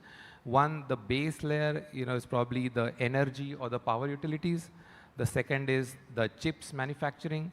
The third is the cloud servicing and the data centers.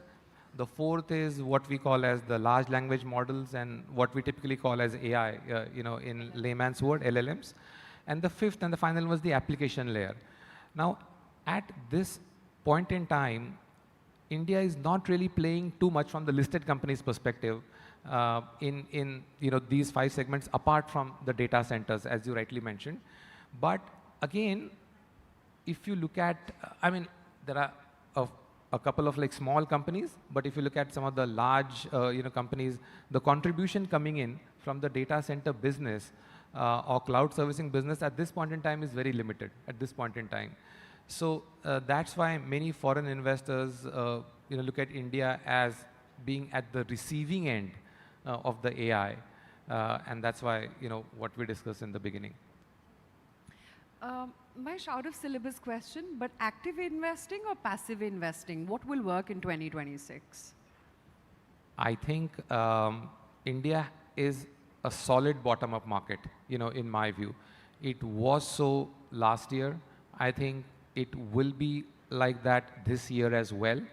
So my sense is that the importance of picking up the right stocks and the right sector is going to be paramount.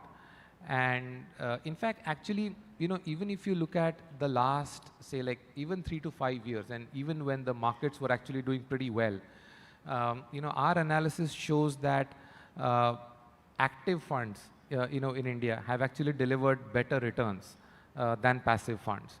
Because as I mentioned, India is actually a very strong, a market with like very strong sort of bottom-up ideas, and themes work out quite well. And I think in a year like this, like CY26, which I think is more like a sideways kind of a market, I think it is going to be a great news for the fund managers who believe in bottom-up stock idea picking. And in that context, I definitely believe that active fund management or active funds should deliver better returns than the passives. More trade in, trade out kind of stories or long haul stories? I think the next 12 months will probably a trading market in my view, because as I said, the overall direction is going to be like flattish. So there will be certain times in which certain ideas and certain stocks might do well, but then might not do so well, maybe after a quarter or two. So it makes sense to keep, an eye on that and then trade in or trade out as the case might be. I have to ask you about Saspocalypse. Took me, of course, long to practice how to pronounce it. But is the IT trade-in over? Okay, that's a very strong question. I won't say it's over because, ultimately, software and, IT services is definitely going to be, a significant part of even that, as I said, the top layer, the application layer, right? So that is still going to be there. But my sense is that the development that we've seen globally in AI has definitely, dented the significance, of some of, these IT services business model, unless those are, reinvented, pretty quickly. So, yeah, so my sense is that, like IT services is like therefore, a sector which is underweight, in our portfolio, because, what we believe is that it's a sector that is probably not going to deliver earnings growth in double digits. It's going to be a single digit, earnings growth story. So, in that context, I mean, there could be some near-term rallies that some of, these stocks might see or the sector might see. Due to some positioning related issues that, okay, everybody's underweight and then some positive news comes and then the stocks move up. But if you look at from a 12-month view or a 24-month view, I will be underweight on IT services, yeah. Mahesh Nandurkar, thank you so much. So much food for thought today in the conversation. Pleasure speaking with you. Thank you very much, Aisha. Thanks a lot. Thanks. Thank you so much, Mr. Nandurkar, for some of those striking insights, and especially the last word on IT. Well, I would request Aisha to present a token of appreciation to Mr. Nandurkar. And a huge round of applause, ladies and gentlemen. Some more energy in the room. You can clap louder than that, ladies and gentlemen.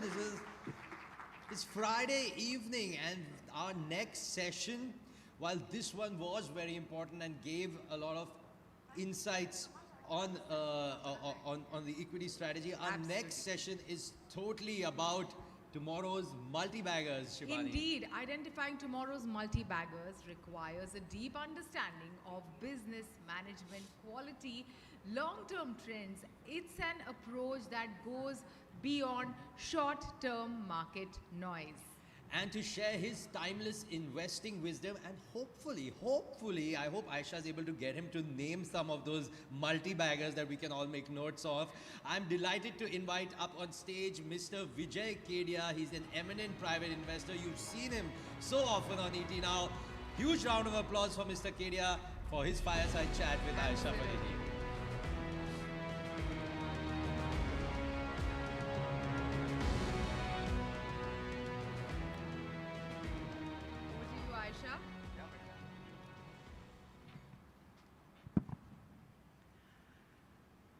Ladies and gentlemen, a huge round of applause, please, for Vijay Kedia. We were debating about what to talk to him about, and we've talked so much about gold, silver, news flow, war, Trump. And we thought we'll ask you, how is it that you tune off from all that noise, and how do you invest and make money in this market?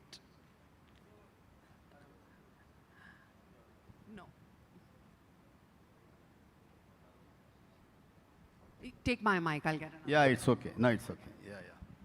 So it's very simple, Aisha. As you know, in the stock market, there are two kind of animals, you can call it. One is like trader and one is like investor.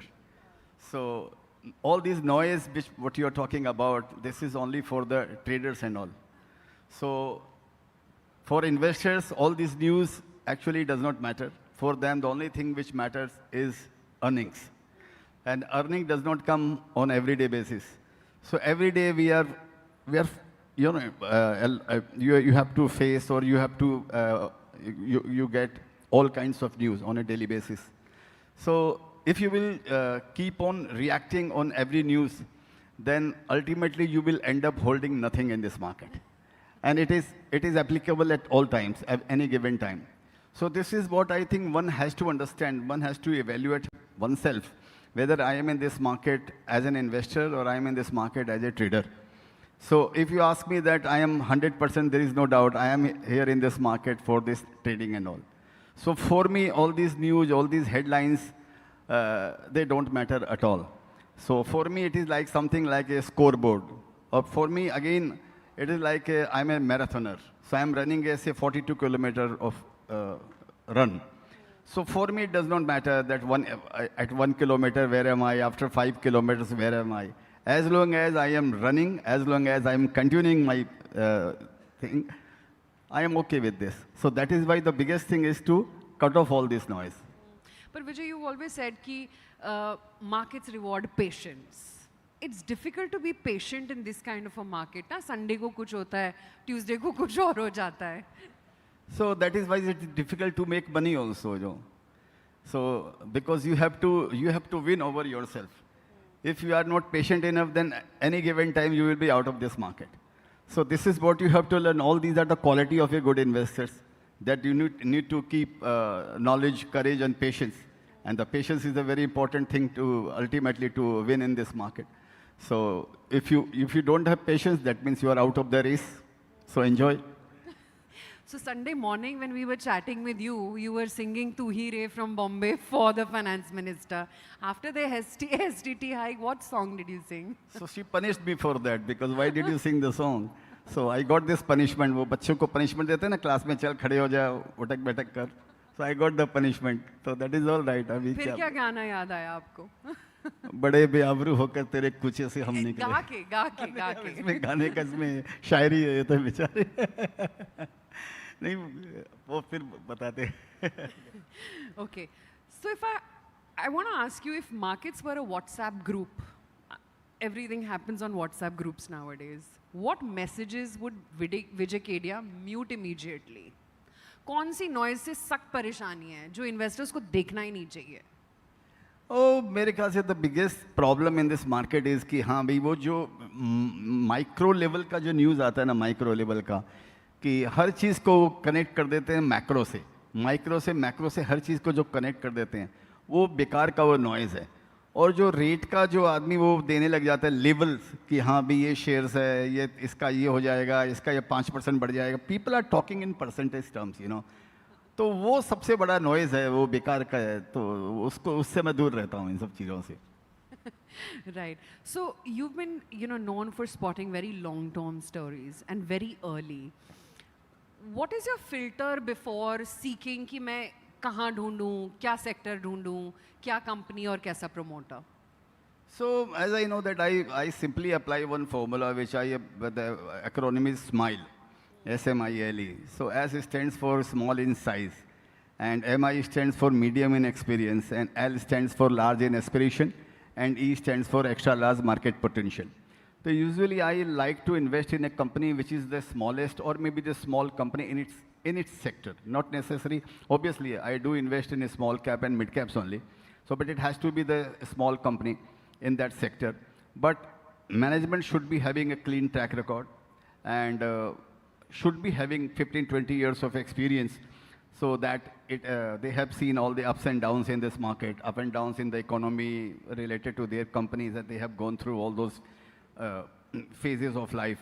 And then L stands for large in aspiration. The management should be very ambitious. If they don't have the fire in the belly, then obviously 5,000 crore company cannot become 50,000 crore company.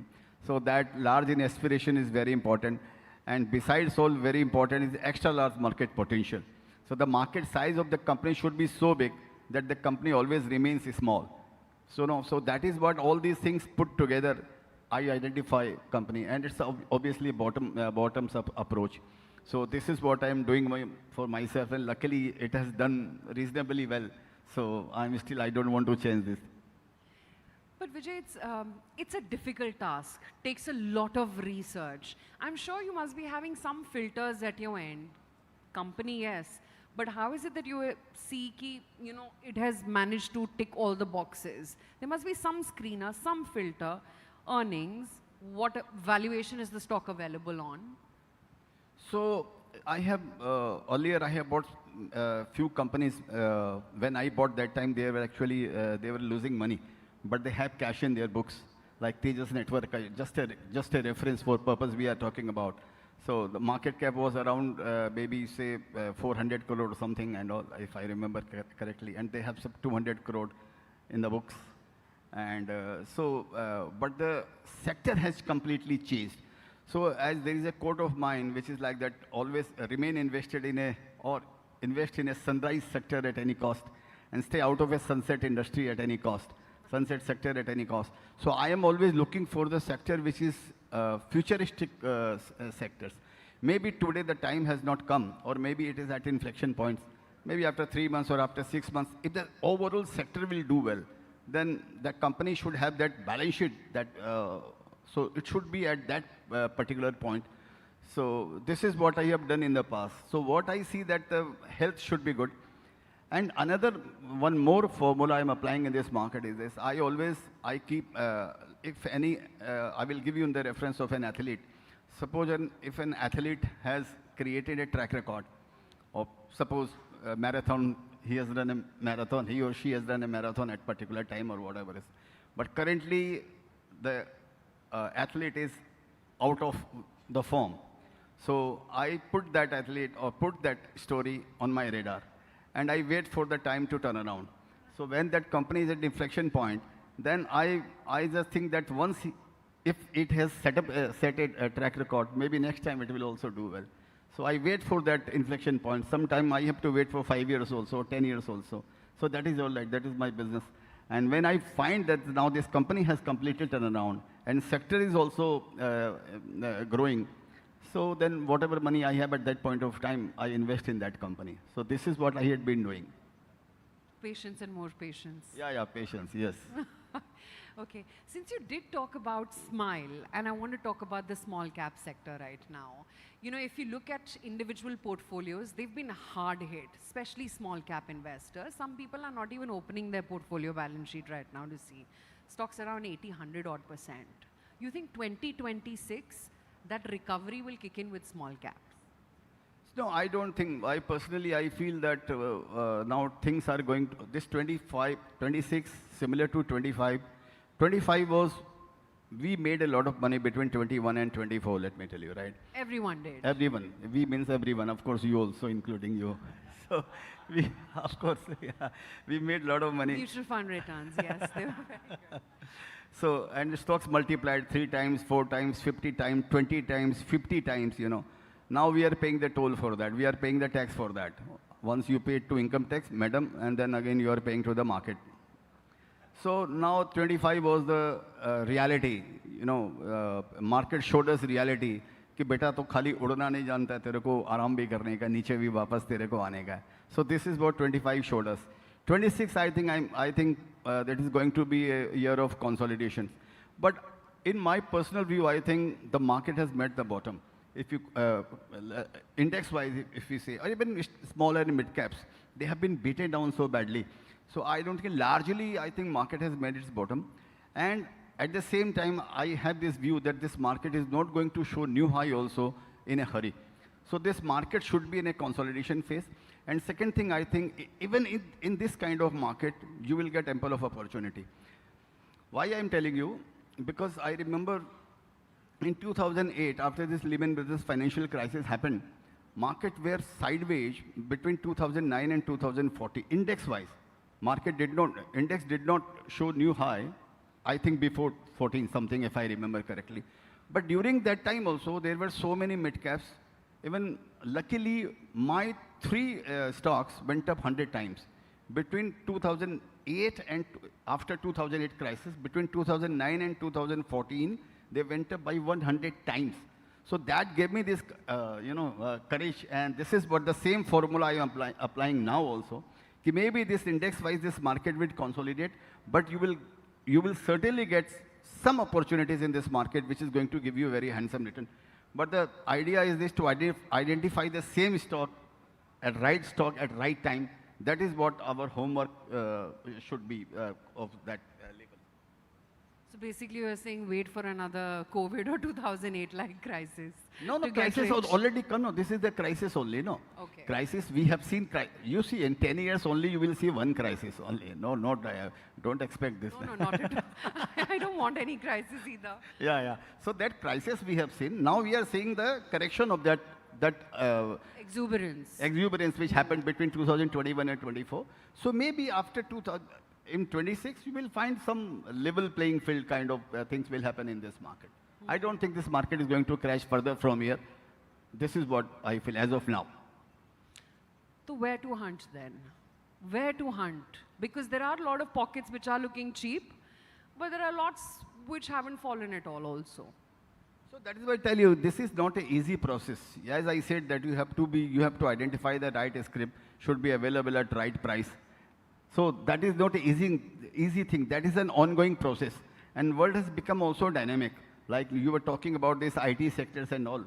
I was seeing that, if I remember correctly, in last 15 years, Wipro has not given you any kind of return. So this is was it happening to IT.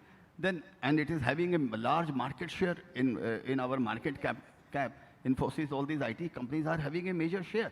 So, and they are not performing that way. So this is, it's not a difficult, it's not a so easy thing, it's a difficult thing. But you have to, everything is difficult in life, you know. Yeah. You make it easy with songs. No, depend. Yeah, I'm trying to because जो कुछ नहीं करते हैं वो फिर गाना ही गा लेते हैं और क्या करेंगे उनके पास में. तो फिर गाने से start करते हैं.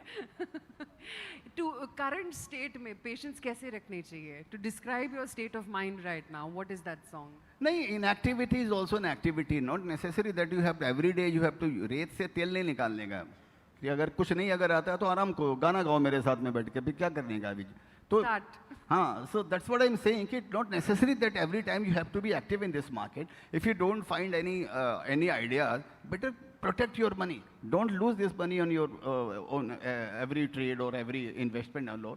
You can have your money in the bank for the timing. Whenever you get right opportunity, that time you strike. It has to be like वो हिंदी में बोलते हैं ना बगुला के जैसे है. वो बगुला बैठा रहता है तालाब के अंदर में और बगुला भगत बोलते हैं उसको इसीलिए क्योंकि वो भगत के जैसे चुपचाप बैठे रहता बिना हिले बिना. जो ही कोई मछली आती है उसको फट से पकड़ता है, खा जाता है और फिर चुपचाप भगत के जैसे ऐसे बैठा रहता है. तो वो बगुला भगत बनने का यहाँ पर इन्वेस्टर्स को, वो हर समय छलांग नहीं लगाने का कि हाँ भाई मैं हर समय कूद रहा हूँ. वो जरूरत नहीं है यहाँ पे. हाथ पैर टूट जाएगा तो फिर वो कोई भी काम के लायक नहीं रहोगे. But you know, Vijay, it's easy for people like you who have seen 2 bear cycles and then massive bull markets as well. But for most of the investors who have come in at the COVID lows, they've not seen a bear market just yet. Very, very difficult for them to be patient in this market. So this is a lesson for them. That is what I'm saying. Any school, any college or any exam cannot or any course cannot teach all these newcomers that how to behave in this market. So everybody has come and everybody wants to become a crorepati overnight. That is the real problem. So now this whatever is happening in 2025 and 26 or whatever is happening, it is actually it is going to teach them a very good lesson. This market always doesn't go one side. There has to be a correction and reaction and action. All these things happen as a part and parcel of this market. I think that would build their character, that will build their personality to be in this market for next 20, 30 years. So I think this lesson was very important, which they are going to learn. If they learn from this lesson, then it is a good thing for them. And otherwise, jo phir hota hai, wo hai phir. So what opportunities are smiling in this market right now? You see, currently, I feel opportunities are not random. ऐसा कुछ नहीं है कि बहुत plenty आपको बहुत सारा opportunity मिल रहा है. ऐसा मेरे को नहीं लगता है. Again, I think that one has to be very selective. So if you, let me tell you that like suppose if India has to become say $10 trillion economy by 2030, 32 or whatever it is, now 10% GDP growth we are predicting, projecting. So maybe in 7 years we will double. So maybe in 7, 10 years we will $10, $12 or whatever it is. So I think without like infrastructure, you cannot imagine a $10 trillion economy. So I think, and those shares also find sectors which has already, reacted. Their infrastructure stocks, as I said, it has already, they have already 2/3 of value has gone. Now they are available at a 1/3 or maybe 30–40% of their peak. So I think it could be a good opportunity in these sectors.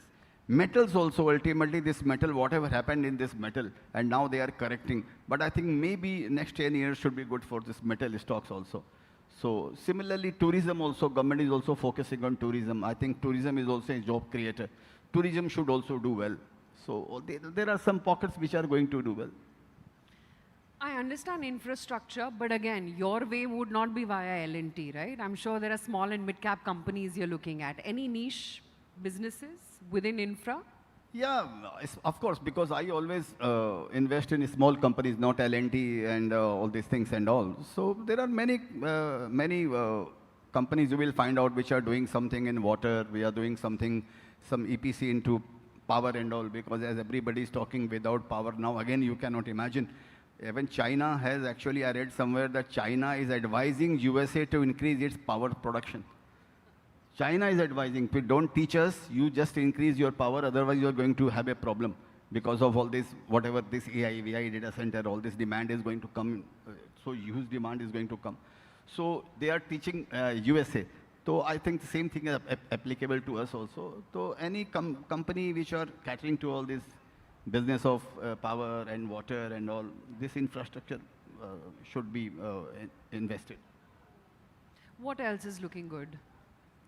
I think I like hospital business. I have invested in hospital company. I like hospital business because there is, in India, we have a young population also, and as well at the same time, don't ask the name. You are taking mic. No. Because, so India is now, it's a unique situation. We are a young country also, as well as we are an aging population also. So I think the demand for hospital is going to be there for next 10–15 years. But stocks are very expensive. So when I was basically lifting the mic to say that healthcare as a sector is priced to perfection and valuations have gone off. So wait for, pray to God that suppose if something happens and all this.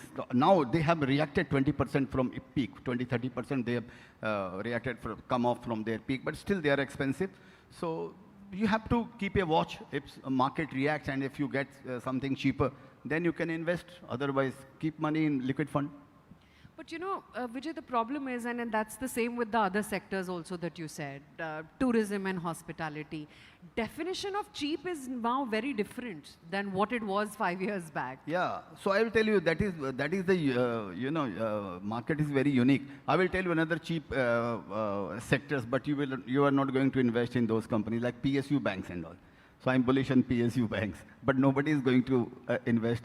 They are available at 5, 6, 7 PE, 12, 13% credit growth rate. Dividend yield also 3–4%, but you won't like it because you want fun. You means people, like all these young people are coming to the market. They want fun. They want some excitement.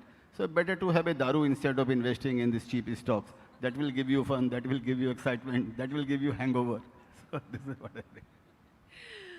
Okay. So other than the sectors, the one call that you really got right, Vijay, and I still remember, what, 2 years back? China, your investment in China. Do you still have that? And are you still bullish on your China returns? Yeah. So China, I'm a patriot, okay? China is close to my heart, let me tell you, business-wise, okay? So ni hao. So I know this much only in Chinese. So I'm a fan of China. From business perspective, let me tell you, I'm a really big fan of China. I think China is the first wonder of 21st century. What China has done, every country should learn from China, including India, including USA, including Korea, Taiwan, or whatever. So I have invested in ETF, which is listed at exchanges, and I'm still holding. Of course, I am holding. I don't want to increase more because already gone up by 50, 60, 70% from their low.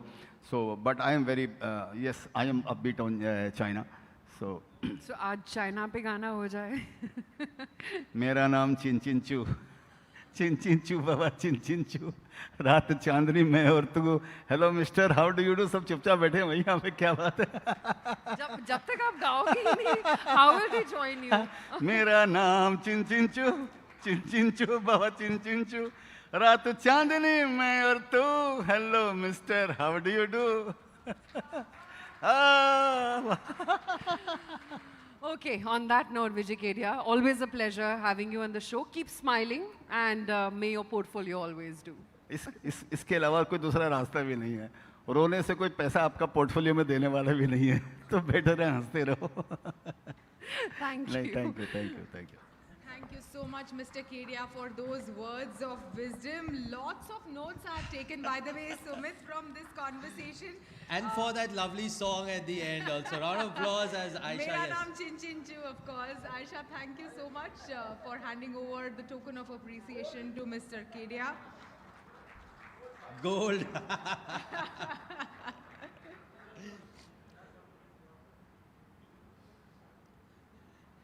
So, you know, Aisha, I don't know if Aisha was, but I was hoping that Sir would at least finally name a stock. But okay, he's named sectors, which is at least a very important thing. I've made notes. PSU Go on. banks, he's bullish on. Metal stocks, tourism Healthcare. stocks, healthcare stocks. So I've made a note of that. And the पता way करना से- पड़ेगा कौन से hospital में sir ने पैसा डाला. Absolutely, लेकिन कौन सी कंपनी में इन्वेस्ट करना है? Small company in the sector, good track record of the founders. 15 to 20 years of experience they must have and must have seen the highs and lows of the market, of course, and large aspiration. Fire in the belly. Founders के belly में fire होना चाहिए. Fire in the belly बहुत ज़रूरी है. You have to be like Anu Malik in what was that show and you say आग लगा देंगे, आग लगा दे, आग लगा दे, आग. You need those kind of founders. Also, I really loved how he started the session where he said he's also in this for the marathon, and as a true marathoner who's done I don't know how many hundreds of marathons and ultras and all 31. of that. 31. ठीक है, but that's quite a lot for sure. So, ladies and gentlemen, very interesting, fun session, lot of key takeaways. Yes. You heard Shibani kind of make all the points that she shared here. If you have any of your thoughts, any points that you took away from here, please feel free to share them on social media. The hashtags are India Investment Summit and IIS 2026. Do tag ET now and we will definitely repost that. Absolutely. Now moving on to our final panel discussion of the evening, the rise of domestic investment has been one of the most powerful drivers of India's growth story. Initiatives such as Make in India, Atmanirbhar Bharat, the PLI schemes and various financial incentives have encouraged Indian companies to expand capacity, strengthen manufacturing and invest for long term. Exactly, and but at the same time, emerging sectors, semiconductors, renewable energy, electric mobility, advanced manufacturing and a couple of sectors that Mr. Kedia spoke about are set to attract significant investments in the years ahead, reinforcing India's role in global supply chains. Now, to explore how investors can ride the domestic investment wave, first up, I'd like to invite up on stage our moderator. It's Harsh Satya. He's editor research at ET Now Swadesh. And on Harsh's panel will be, let's hear from our panelists. We have Mr. Gautam Kalia, Chief Investment Solutions Officer, Mire Asset Sher Khan. Harsh, if we can have you take the center chair, please. Thank you. Mr. Mahmood Basha, he's the Head Retail and International Business, Baroda BNP Paribas Asset Management India Private Limited.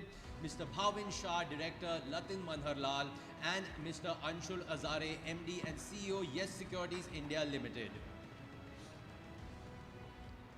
Let's have that applause going, ladies and gentlemen. And over to you, Harsh. Thanks, Sumit.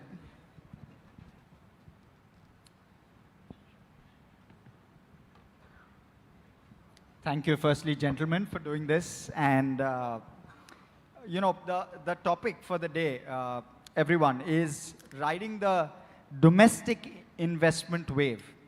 Now, we've seen record DII investments continue to come through, and we've seen FIIs pull out money again in record number. But it's really essentially why markets haven't cracked is because the DIIs have supported the Indian markets. what has changed actually over the last 5 years? That's the first thing I want to most critically understand. And Anshul, let me come to you first with regard to this question, because it's more top-down, and you would have likely experienced this the best. Tell us, in terms of pure behavior, what has changed? You know, in COVID, for example, you know, there was one instance when someone came and told me that there will be real blood on the street if the SIPs were to stop. That never really happened. Absolutely. And since then, it's been a hockey stick kind of growth where SIPs numbers are concerned. And we see it month after month after month. Yeah, increasing, What's yeah. driven that? So I think very, very important to understand here is the behavioral change, as we were you're talking. You know, so when we see a surge in number of people opening Demat accounts and actually participating, it has been exponential. Like till 2020, when we say we had close to 3.5 to 4 crore Demat accounts, which now becoming almost 22, 23 crore in a matter of 5 years, is tells us that the kind of confidence the retail investors or individual investors have shown in Indian equities is huge. And that is also visible in the SIP numbers, which is crossing 31,000 crore a month, which used to be around 10,000 crores way back 4 to 5 years. Now, when I look at from the behavior aspect, what I see is that let's look at our parents and what was their behavior when they started earning money or when they were earning. So I was just looking at that their behavior was like maybe SIP behavior, not investing into SIP, but save first, then think of either investments or purchases. So purchases, for making purchases, money was saved. For making investments, money was saved. So savings first, and then comes investment and purchase. Now look at the behavior of new generation who is earning money. It is exactly opposite. The word doesn't sound great, PIS, but it's like purchase and investment, they are thinking first, and then whatever left is to be saved probably. You know, so that's where we see that huge surge in investment portfolios, investment money and stable money coming into equities through SIP route. So earlier when we used to talk about that time to exit the market is when retail enters, you know, an age-old saying, or retail अंदर आया तो हमको बाहर जाना चाहिए, और retail बाहर निकला मतलब that's the time to enter. Now it has completely changed, and that's exactly what we have seen in the last 2 to 3 years, where FII's money is not there, DII's money is there. Markets have not shown any great returns in the last 18 months, but SIP flow, investors coming into the market, has not stopped. So I think this behavior change is very, very important to understand, and which is driving these markets, and holding on to the levels today without any foreign money is the structural behavioral change in the retail Indian investor.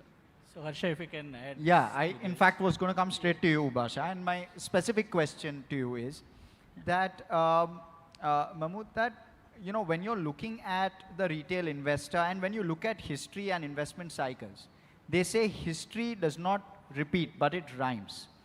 And I want to take a leaf out of Anshul's answer and ask you a question to say that if history is going to rhyme at some point, is there a fundamental change with regard to retail investor behavior, or at the end of the day, the retail investor will still be the one holding, you know, till markets fall? Will that be the case this time around? Will they sustainably, is there a change in behavior basically where the retail investor is concerned? I think there is a fundamental change at a retail household level. We are finally from a country of savers is graduating to a country of investors, and multiple factors have contributed to it. If you look at the turn of this century, the real returns one would have got on a fixed income product was about 7-8%. So there is no incentive for any retail investor to take risk and invest in a capital market product. But over the last 2.5 decades, the real return on fixed income has come down to 2% or less than that. Sure. And then there is a taxation. So on a post-tax basis, there is no returns one can make investing into a fixed income product. I think that, coupled with the fact that capital market over a period of this 20 years or so have delivered a decent post-tax returns, you have a POC. So earlier we used to say equities will help you create wealth, but now you have a POC of that, okay, over last 20 years, there are 14% CAGRs is what you've got from broader indices. Actively managed funds would have given you higher return. So there is do. Third leg is that the awareness level, combination of what asset management industry, the intermediaries part of it, and the media, all of it, what we have done, is now reinforcing this message that yes, if you invest in a capital market product and stay invested for long term, you can make. And during this period, we have seen cycles. I think to come back to this, say that what we are seeing now is a structural shift where people are moving from guaranteed return products to capital market products. Ease of doing transactions is helping them to execute it faster, and we already have a POC of capital market doing well. So I think it's a structural change. If I have seen how investors have behaved in 2008 to 2010 GFC crisis, post-GFC crisis, and how did investors behave post-COVID, and how they're behaving now. Post-GFC crisis, investors went away from the market. They didn't want to stay invested. But there is a lot of maturity retail investors have shown post-COVID. They in fact came and invested more money. This is one of the prolonged period of time correction we are seeing, about 18 months, no returns from the broader indices. But we are seeing more and more investors coming in. I think it is a structural change, and there is definitely reason to believe that the behavior of investors is changing, and we are gradually becoming a country of investors from country of savers. Okay. Bhavin, you know, Mahmood spoke about how returns have been strong, at least equity returns. You know, the other place where returns have been extremely strong is in gold and silver. And we'd be out of our jobs if this were to continue, right? Talk to us. Is it frenzy, or is this something that is sustainable? And how is the Indian investor reacting to this, in your opinion? You understand and you kind of explain and deal with clients in terms of asset allocation. Are more and more clients coming to you and asking you a question, hey, why didn't you tell me gold was a great investment a year and a half back?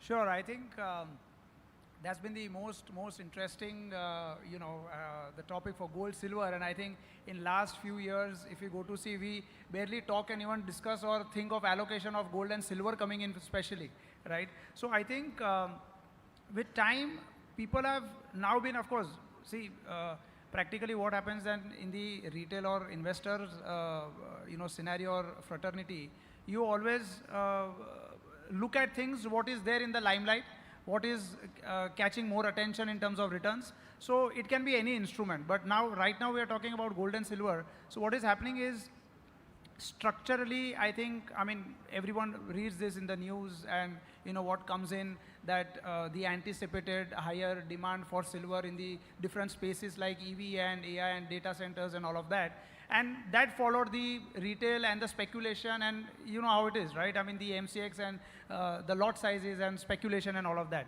So I think, but the way India right now is catching up or kind of leading towards the semiconductor space, the AI, data centers, all of these spaces, I think silver has definitely got a lot of industrial consumption, and hence, because of these upcoming industries taking place in India now, I think fundamentally also one should and can look at investing or having certain allocation as a part of principles and thumb rule of asset allocation, because of course all the asset classes don't perform at the same time. So what becomes very, very important is to have a well-balanced portfolio, making sure doing some kind of active management in terms of having the right assets in a right proportion. And I think when we have the views in specific to any instrument or any asset class, I think that time you can always rebalance your weightages. So I think gold and silver both has got a fundamental justification, and these corrections can be probably looked at, re-entering or probably redeploying if you have kind of done any kind of trades in the past. Because जब तक वो phase out नहीं होएगा तब तक client पूछने ही वाला है आपको that because if one has not invested, he would feel the fear of missing out, the left out, and he would want to invest. So they keep on asking, yeah, why did we exit? Acha, I missed out. Why, when is the right Bhavin, time? this is a good time. This is a good time to deploy if you've missed the bus at, say, 4,000 on the ounce, $4,000 on the ounce when gold was. One can look at start re-entering and accumulating, not going all out at the same time, but it could be an accumulation. Okay. May I add to what he said? Gold has a role in anyone's portfolio because it has a negative correlation to both equity and fixed income over the last whatever number of period you see. However, it has very limited economic value. It has a place in one's portfolio, but it doesn't generate any income as an asset class. The returns in last 2 years, in my opinion, are not sustainable. So if one investing in gold as a part of a diversification, because it has a negative correlation, help you reduce the volatility, especially in times where you have uncertainty in the economy or there is a geopolitical event, gold is a good hedge. It does that work. But investing, looking at last 2 years return, I would recommend everyone that keep your return expectation at a lower level. There are tailwinds for the gold, and it may continue to deliver good returns, but moderate your return expectations. Okay. Gautam, finally. Tell us, we've come out of a week where there has been a sea change with regard to Indian policy. One, you've got the budget which has come through. Nothing major in terms of the budget itself. You've also seen the India-EU FTA come through over the last couple of weeks, the India-US trade deal happening. What changes for you in terms of themes, top-down?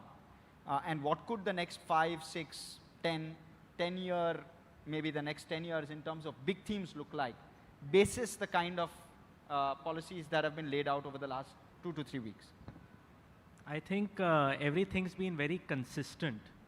So if you look at this government and see what they've been talking about for the last 5, 6 years, you're seeing those things play out now. And they've only been consistent in their policy and approach. So obviously with the trade negotiations and the trade deals coming in, you'll see, a lot of impetus to the exporters as well as consumption growing. That is one part of the piece. But on the other side, if you look at what they did with the budget, last year budget, you had a lot of SOPs for the short term, right? But you see this budget, it's all about the long term. It's all about the China Plus One. It's all about building AI capabilities, the EMS space. So it's all about investing in the future and making sure that India is ready to capitalize on that, right? While you can see the news of Anthropic coming in and the IT sector, responding to that. So the government is already anticipating that, there'll be sectors and spaces that we need to take a significant leap in rather than, be another follower.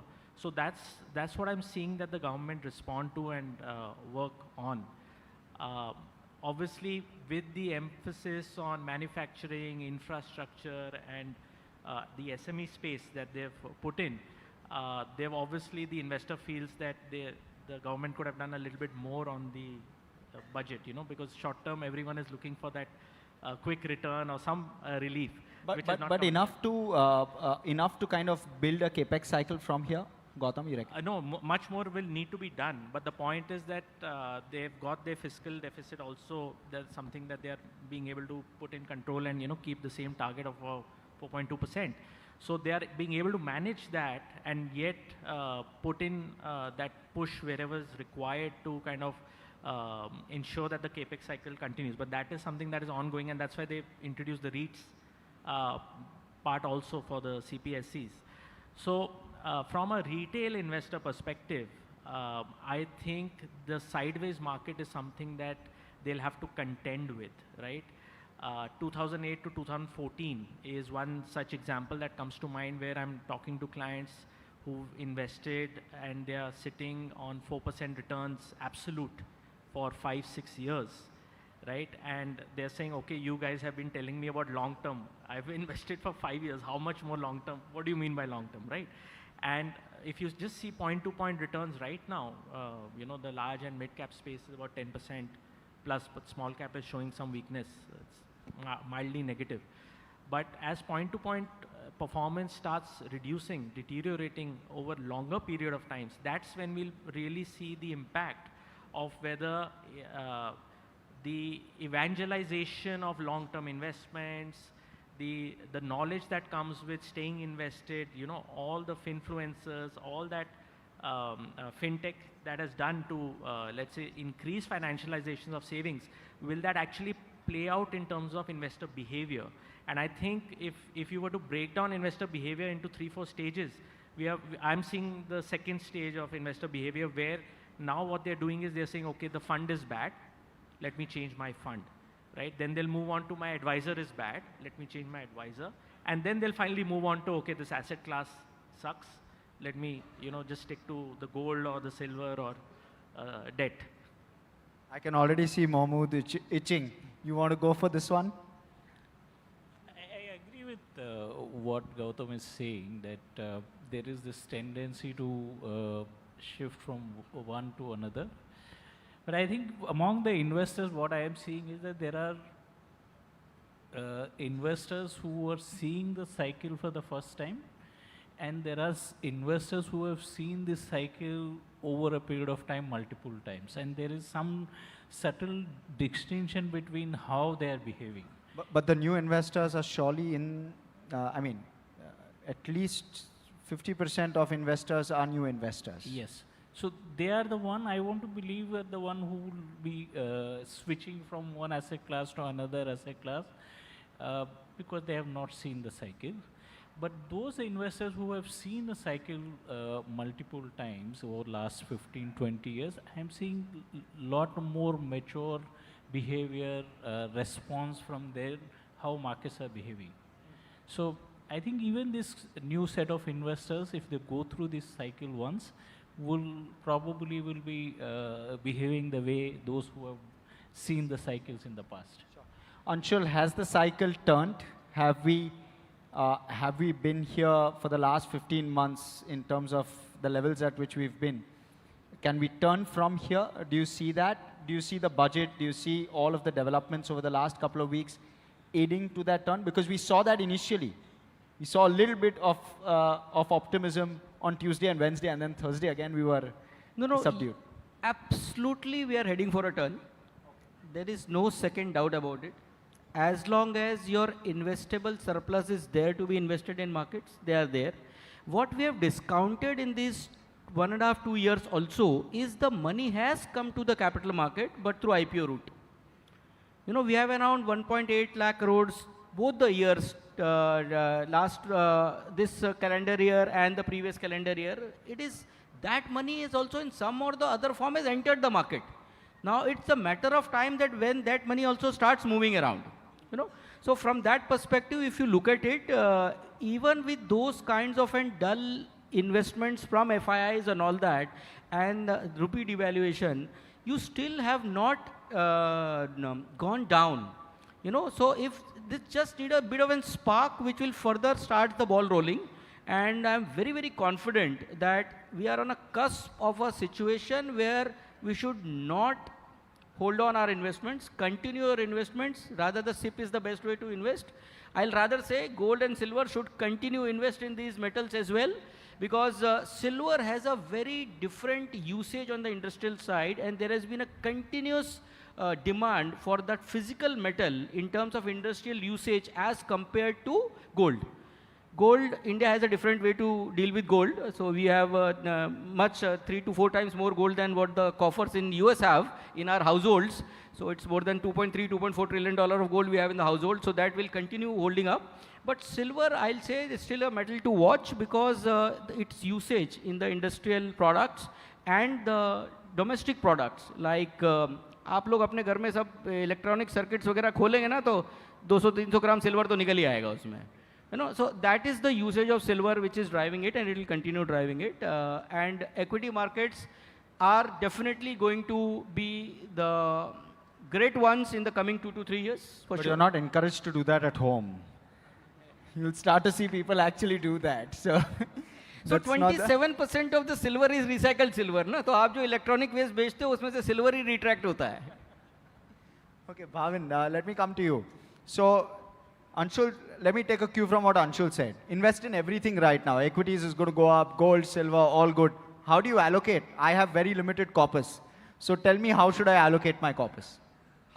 So see, basically, a very, very well-balanced allocation is required, and I feel that normally what happens that, like he also mentioned that, looking, the time actually when the COVID times, we had lot of new entrants with the demat accounts and mutual fund SIP inflows and all that. And we were post that the one uptick constantly going up, we were all fearing that, with all these young and the, certain age group who has entered now, has only seen one side of the coin. And when the other side turns, I don't know, really what's going to happen. So I think what it eventually leads to is that don't get exposed to only one single asset class just because it's going up, and that is what end of the day attracts you at all the times, right? I mean, maybe any commodities or maybe equities or maybe anything.